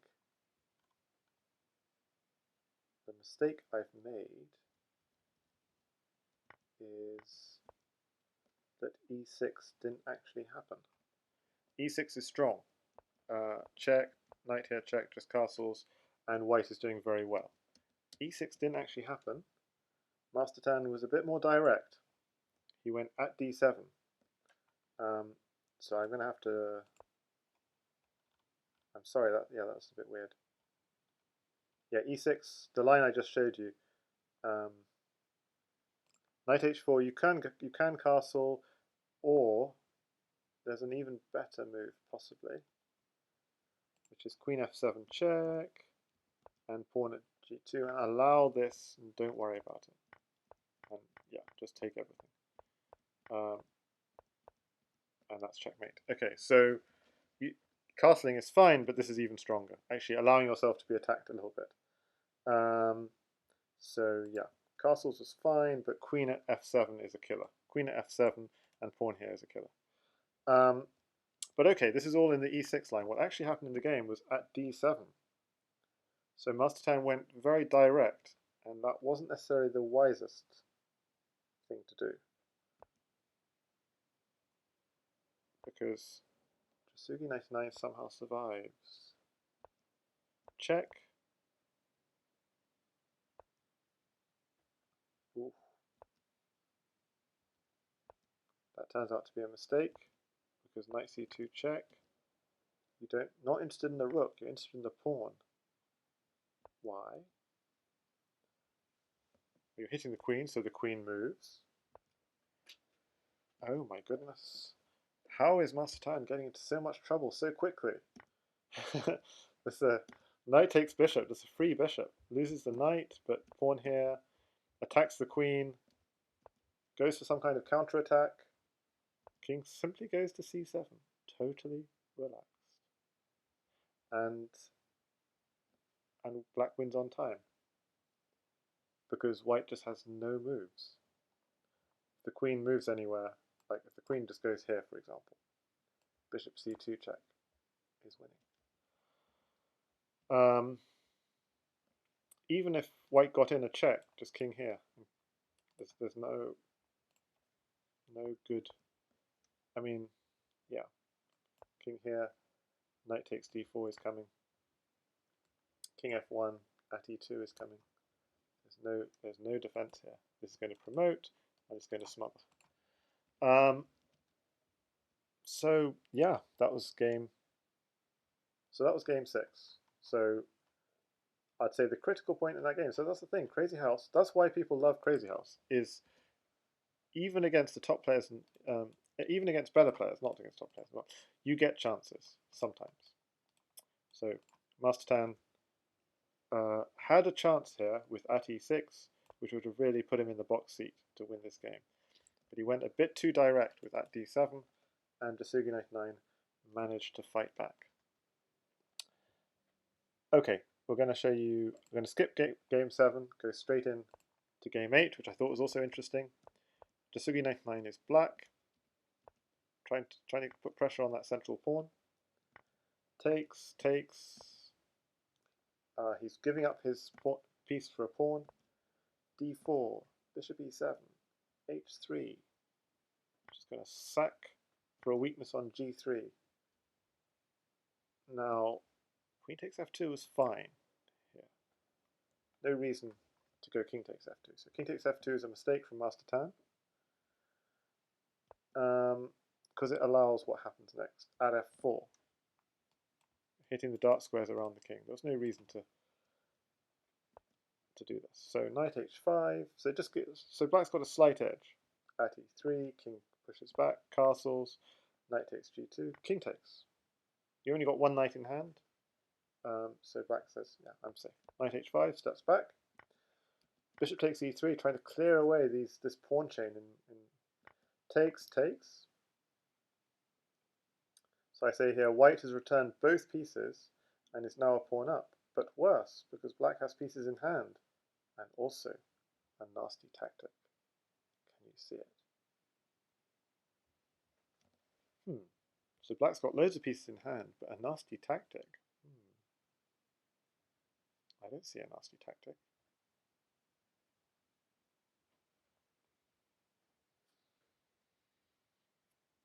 Okay, so let's see what it was. Takes the pawn. Okay, takes back.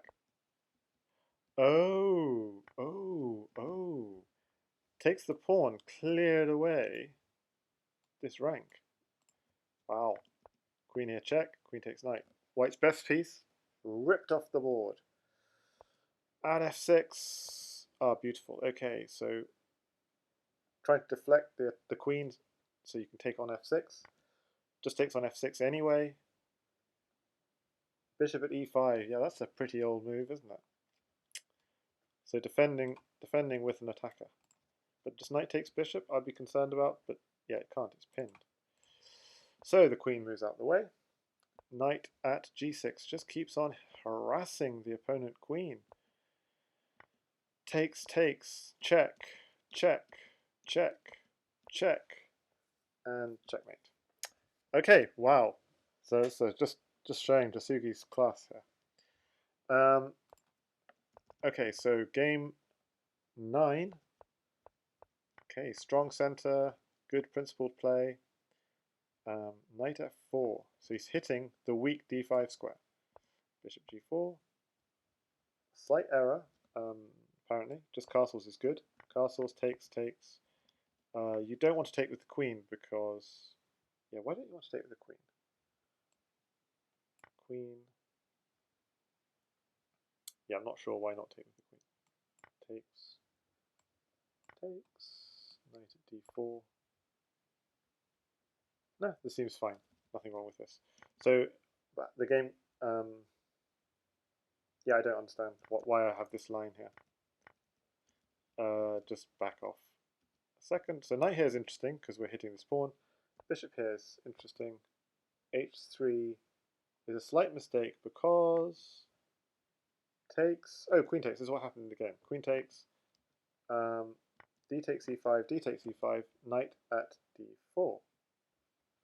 Okay, and that's hitting a lot of things at once. The queen, the bishop, c2 square. So it's looking a little bit worrying for Jasugi99. So what's he going to do? Bishop takes. So why not do queen d3? Defend everything. Then knight takes bishop, queen takes, bishop here. Kind of awkward. So back off, bishop here. We can't even castle because of these bishops. So this could easily have happened, and it would be a way a normal player would lose a game. You'd play queen d3 here, and takes bishop here, and oops. It's just you're in such an uncomfortable position. But it's not what happened. Jasugi99 took the knight and backed off to d1, and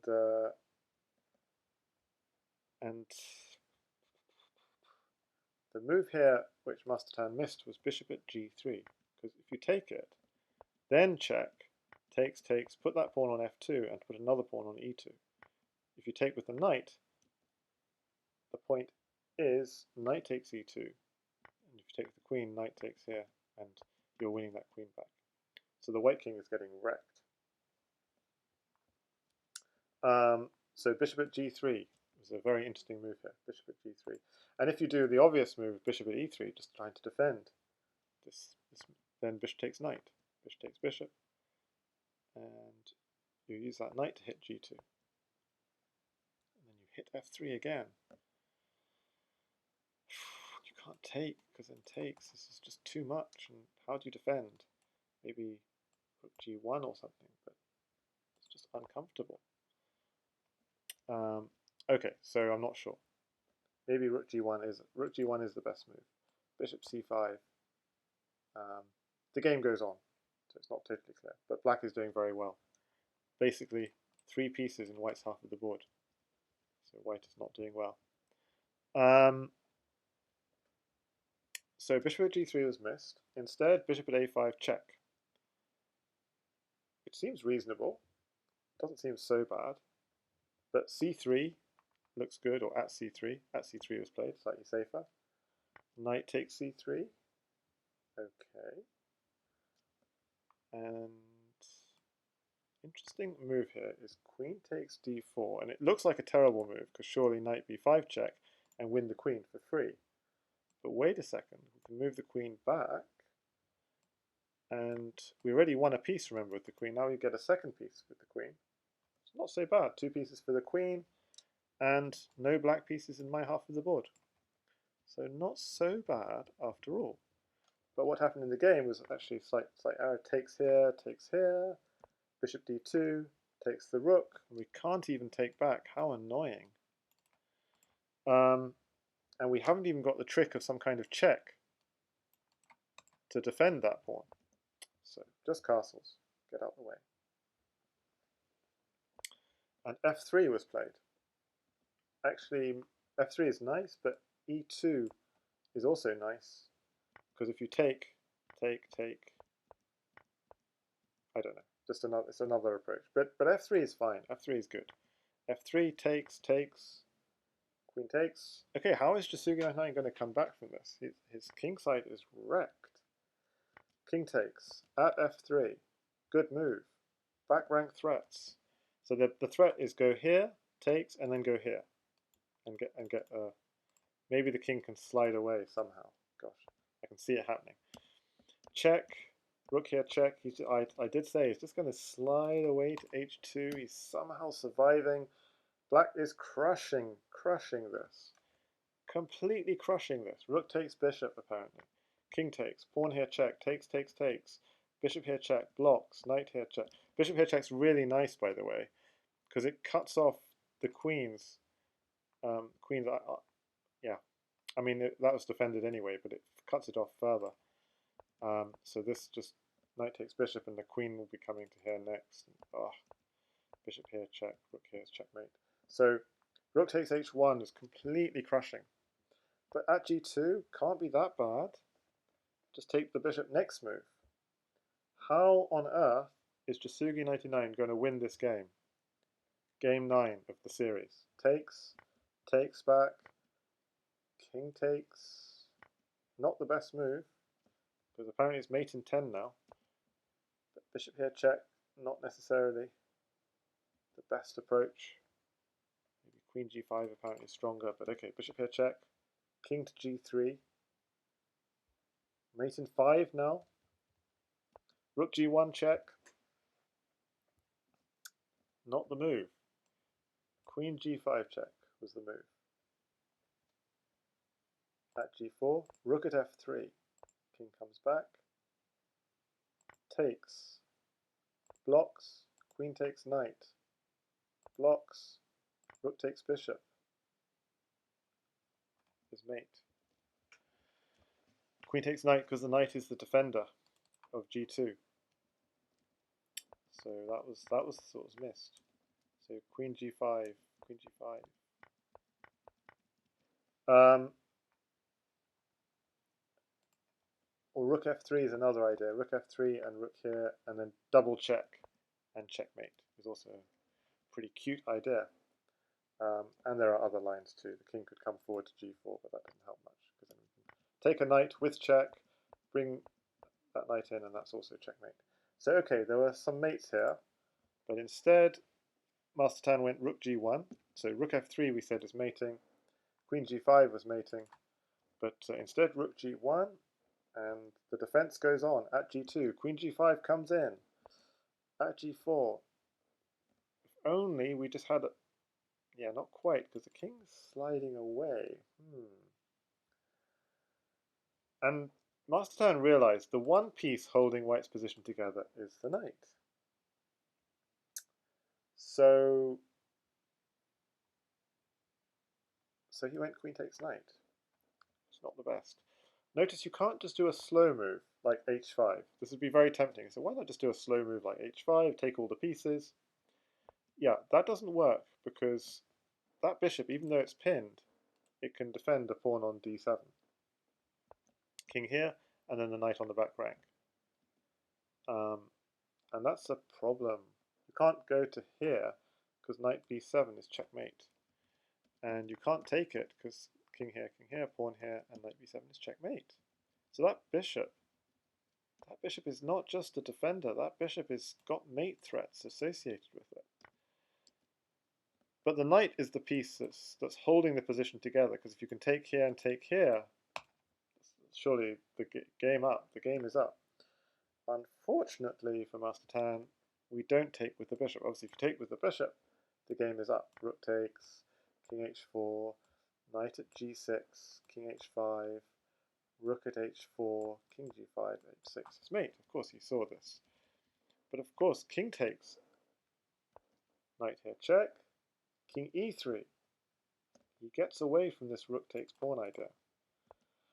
Promotes,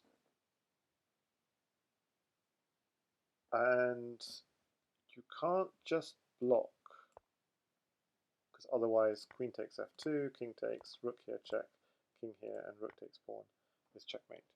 So you can't just block. You have to take it. Takes, king here, rook here check, king, the bishop's defending. Yeah, king c3, black is still winning with moves like bishop at b4 check. If you obviously you don't want to go king takes. You don't want to go queen takes either, because then bishop takes b4. You win the queen with check, and the game is up. Sorry. So you try and sidestep, but then rook here check. Rook takes pawn check. Pawn here check, and rook here is mating soon enough. But okay. Of course, you don't do any of that. You notice, even though you've only got 6 seconds on the clock, that this square is defended, and that's it. With the bishop's in hand, black has no mate, and it was white who finds mate. As follows.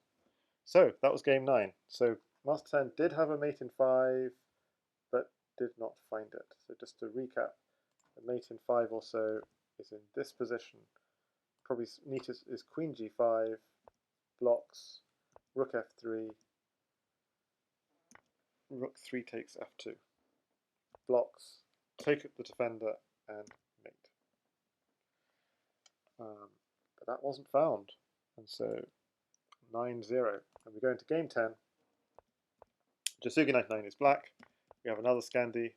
Takes here, sharp line. So black is okay in this position, but it's a very dangerous position because the light squares around your king are weak and you have to defend them. Okay, bishop d8 is one way of defending them. You might ask, why not bishop takes e6? Yeah, but bishop takes e6 kind of falls to this. King g8, knight takes bishop. White's doing very well. So king takes. Still, white should be doing well here. Knight h3, for example, is strong. But knight e2 is played. So just to explain why knight h3 is strong, if you think you can run your king back, think again. Takes, king takes, would be a mistake, because knight e5, you can't run back because a bishop mates, so you have to run forward, but then bishop here check takes, and queen there's mate. So this just shows this is a really dangerous position. So after knight e2, it's a little bit less dangerous. King could run back. That's why knight h3 is a little bit stronger. King can't just run back. Knight g5, king just runs back. Pawn f7, not so dangerous this time, because there isn't a knight for follow-up. This just simply... Oh, so here he should have just played e6, developed his bishop, and this square is defended by his bishop. But instead, he sacked his queen, and a very strange position ensued. Queen d8, good move from mastertan, threatening queen at e8, checkmate. And probably the best defense from black is knight at d6, just to defend. But instead, Jasugi99 defended with a knight on e8. It looks rather strange. Knight f4, good move. Knight at c6. Queen d1, g6. Somehow black is holding on.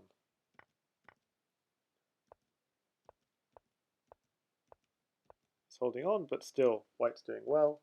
e5, bishop takes f6, takes back. And maybe this looks like a good move. You're threatening this, looks like a perfectly decent move. But apparently there's something better here for white, which is this. And knight at g5.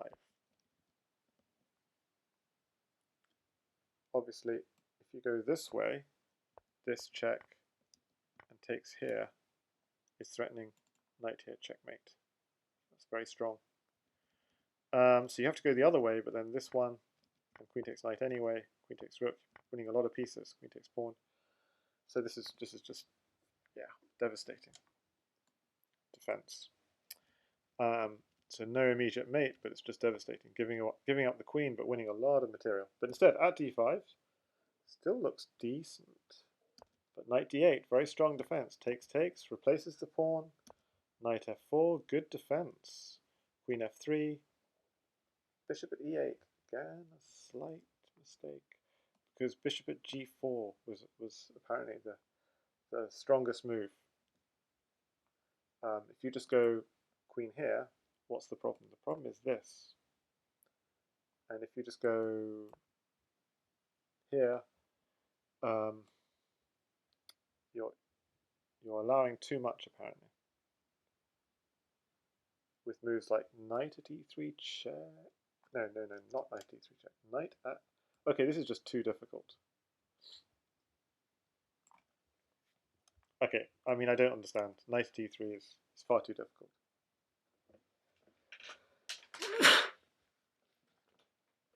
Sometimes the engine really has me lost. So the point of this is 2 pawns mate, and we have this 2 pawns mate. So knight at e3 is just too much though. How can anyone see this?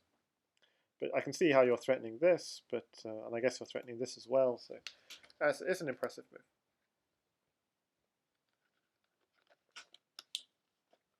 So this is all just to say that bishop g4 defends actively, so it's a lot stronger. Bishop at e8, a little bit too passive from Jasugi99. And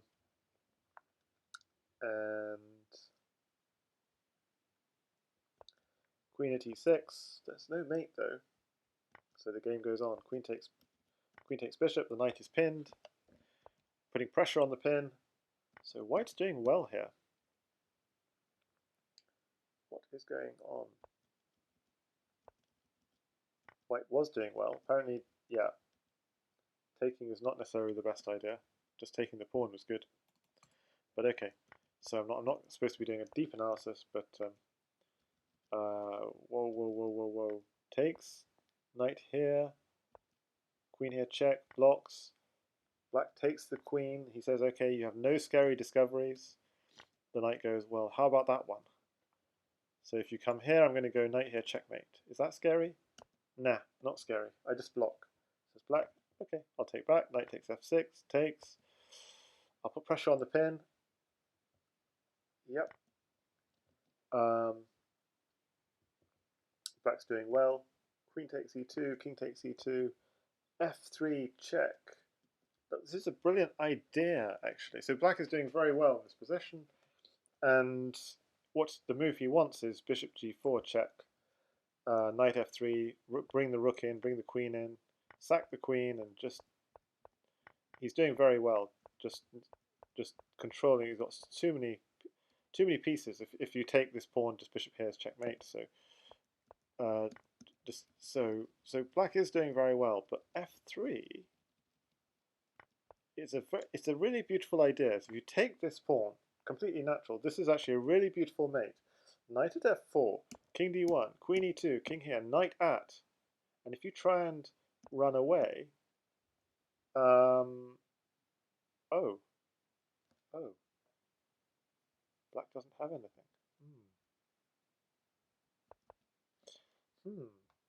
Yeah, if you take it, then there's trouble because you just put a bishop on c2. No, you don't. You put a pawn on c2. Pawn on c2, king here, and promote to knight.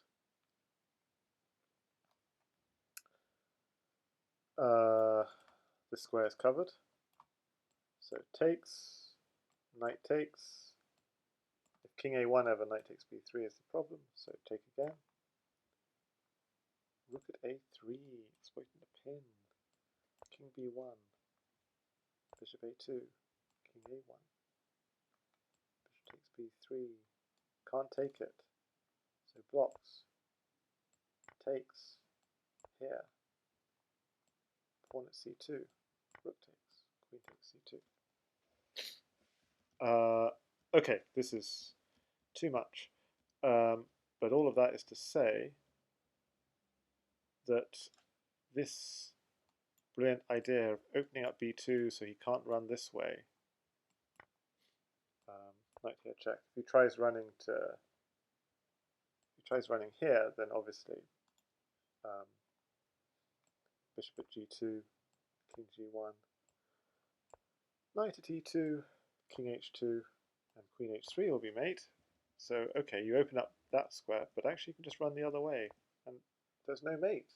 White is winning, which is quite scary. But unfortunately, mastertan ran straight away, and that doesn't work because knight e4 is okay. Bishop at f4 apparently is even stronger. Knight e4, knight here check, knight takes bishop, knight takes pawn, bishop here. The other knight comes in, and the point of this, if the rook takes the bishop, queen here is checkmate. So, oh, that's what happened. Bishop takes happened instead, and pawn checkmate with the pawn. So black was winning there, but that he could have just taken this pawn and then run.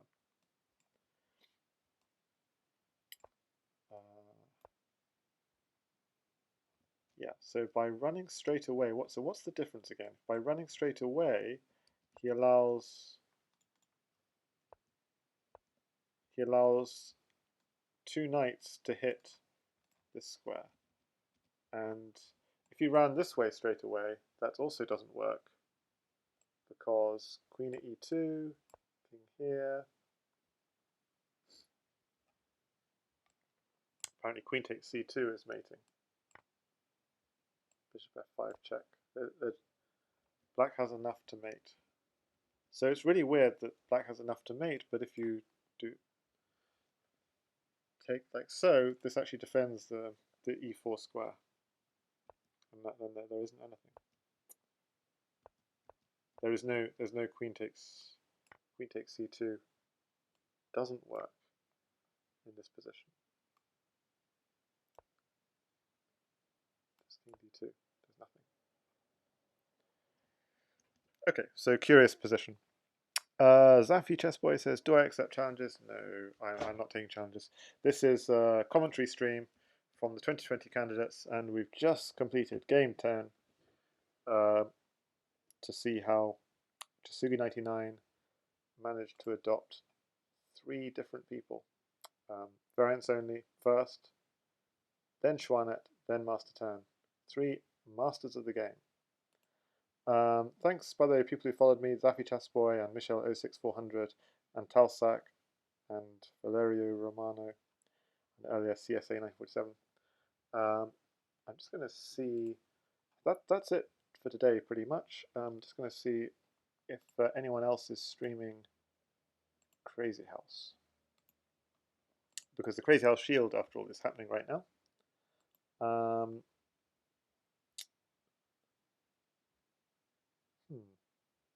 Or has it finished?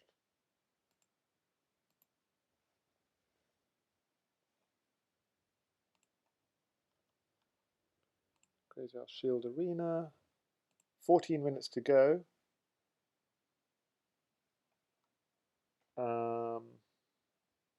So, unfortunately, for the arenas, you need 20 games in hand before you can play. So let's just quickly see what's happening.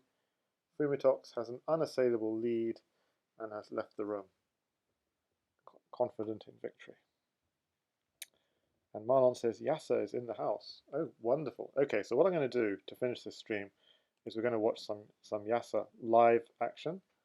And he's playing against Zaraza, and let's just quickly show what happened here. Very solid from Zaraza. Wow. Takes here very fast attack from Zaraza. It's kind of scary, but she only has pawns in hand. Oh, this is very interesting.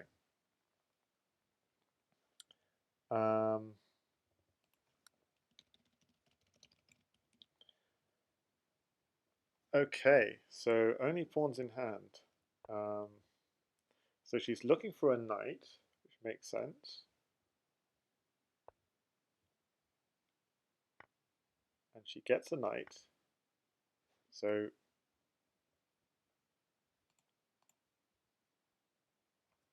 it's a very promising position for white, but maybe not quite enough material. So yeah, seeing that just trying to get control on f6, but it's very well defended for now. 1, 2, 3, 4 defenders.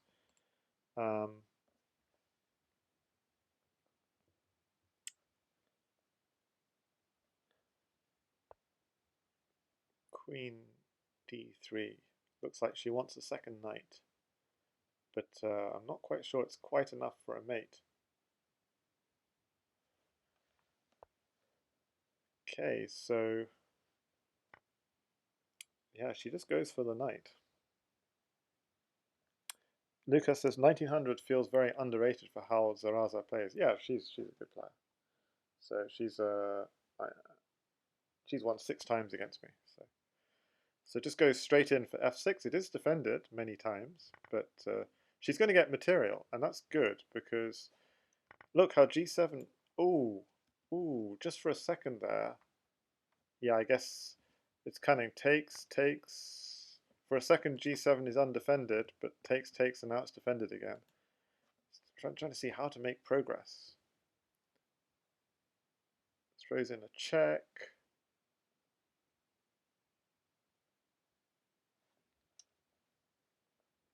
Yeah, so you have to try and think, like, what is the schema by which I mate this king? So there's a mate threat, you have to defend yourself, which is not actually easy. The only defense is basically put a bishop on h2 and let it get taken. It's basically the only defense, and unfortunately, the schema for mating this king would be like a bishop here and a knight here, and that doesn't work because queen takes f6. So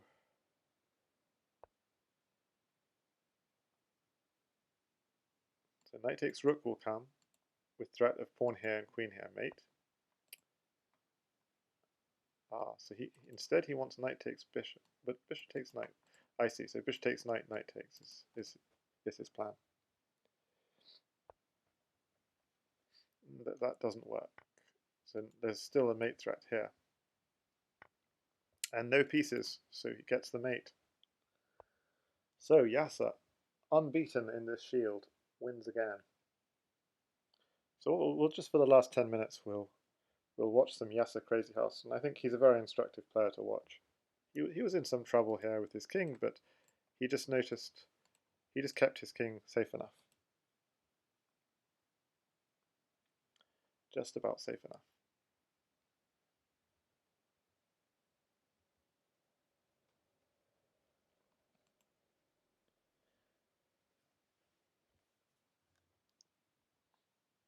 Let's see what else is happening. I'm going to stick with Yasa games, assuming he continues playing. Let's just see who he's played so far in his quite stunning win streak. 24 straight games. He has won against Fumitox. That's fun. So let's see how Yasa played against a berserking Fumitox. Well, he sacked a pawn very aggressively. Very aggressive play from when you have 3 minutes against 90 seconds. Just he sacks a pawn, he sacks a knight. Fumitox gives himself d8 to run to. So e6 takes, goes here.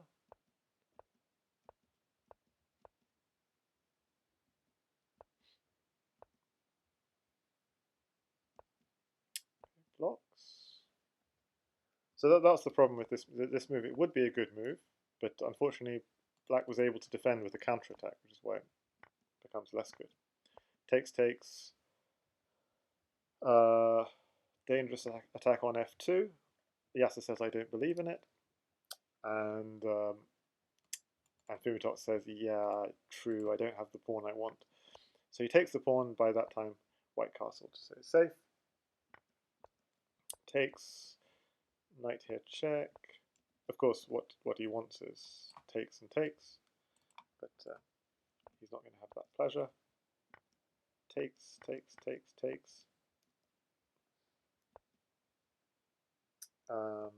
Actually, kind of uncomfortable. Yeah, really quite uncomfortable position. Bishop takes bishop. So what happens here? I think the problem is Fumitox only has 4 seconds. That's the real problem. Takes, and knight here and bishop takes knight is a big threat, but only with 3.7 seconds on the clock. Takes, knight here check, takes, and that's a mistake that loses it. You need knight at f2 first. Knight at f2 from Yasa. Let's just see. Knight at f2 forces king takes, then bishop takes g3, king takes g3, knight at e4 check, king h2, bishop at g3 check, king g1, at h2 check. You have to go here, you promote, you block, grab this rook, and if you take back, then simply queen takes knight, king takes, and rook. Here is checkmate. But anyway, you can't do all that in 3 seconds, so the inevitable happened, which is rook takes queen check, knight here check, and queen here checkmate. Yasa is very strong. Yeah, and Fumitox was low on time. So it looks like Yasa's didn't play on after that game, so I'm going to be looking for someone to raid right now. Seems like no one is streaming the End of the Shield. Let's see if anyone else is streaming on Lichess. But anyway, I hope you've enjoyed these Jasugi99 games. Goldust Tori is streaming. Is anyone else streaming? Fiancetta is streaming GeoGuessr. I'm not quite sure how that. Yeah. Okay, I guess I'll raid Goldust Tori then. But okay, hope you've enjoyed these games from Jasugi99. They should have been covered last year when I analysed the games. So we've gone through almost 30 games, because some of them I left out. 30 games against Mastertan, VariantsOnly, and xuanet. We've just seen how the top candidate last year managed to get an 85% win rate, and we're looking forward to the streamers this year, especially Ganez and Cabbage. I'll just leave their details for those who have just joined us late. Those are the details of the two main streamers so far in this year's candidates. Thanks so much, New V-Chicken, you're too kind. Clearcast is also doing some commentary. And of course, if you want to see commentary of previous CWCs, check out Jan Lee, check out my YouTube, because there are lots of even if you don't follow me, yeah, do follow me, but even if you don't follow me, there are lots of playlists there of action from previous World Championships. So do check all that out. I mean, I've just given you a whole bunch of lists. Just try and open them in new tabs before I send you over to Goldust Tori. And hi there, Special Cereal. Okay, so we've had a real nice look at how Jasugi99 crushed the 2020 candidates, especially three really top players in VariantsOnly, xuanet, and mastertan, and how those players, this is the top level of the game, they still had chances, but he came back from the dead so many times, and that's the mark of a top player. Okay, so enjoy Goldust Tori. She's a fun, improving chess player, and see you for the next Crazyhouse stream. Bye guys, keep enjoying Crazyhouse, and also obviously check out the blog where there's lots of guidance of how to improve in Crazyhouse. So open that all in a new tab, and see you all on the other side.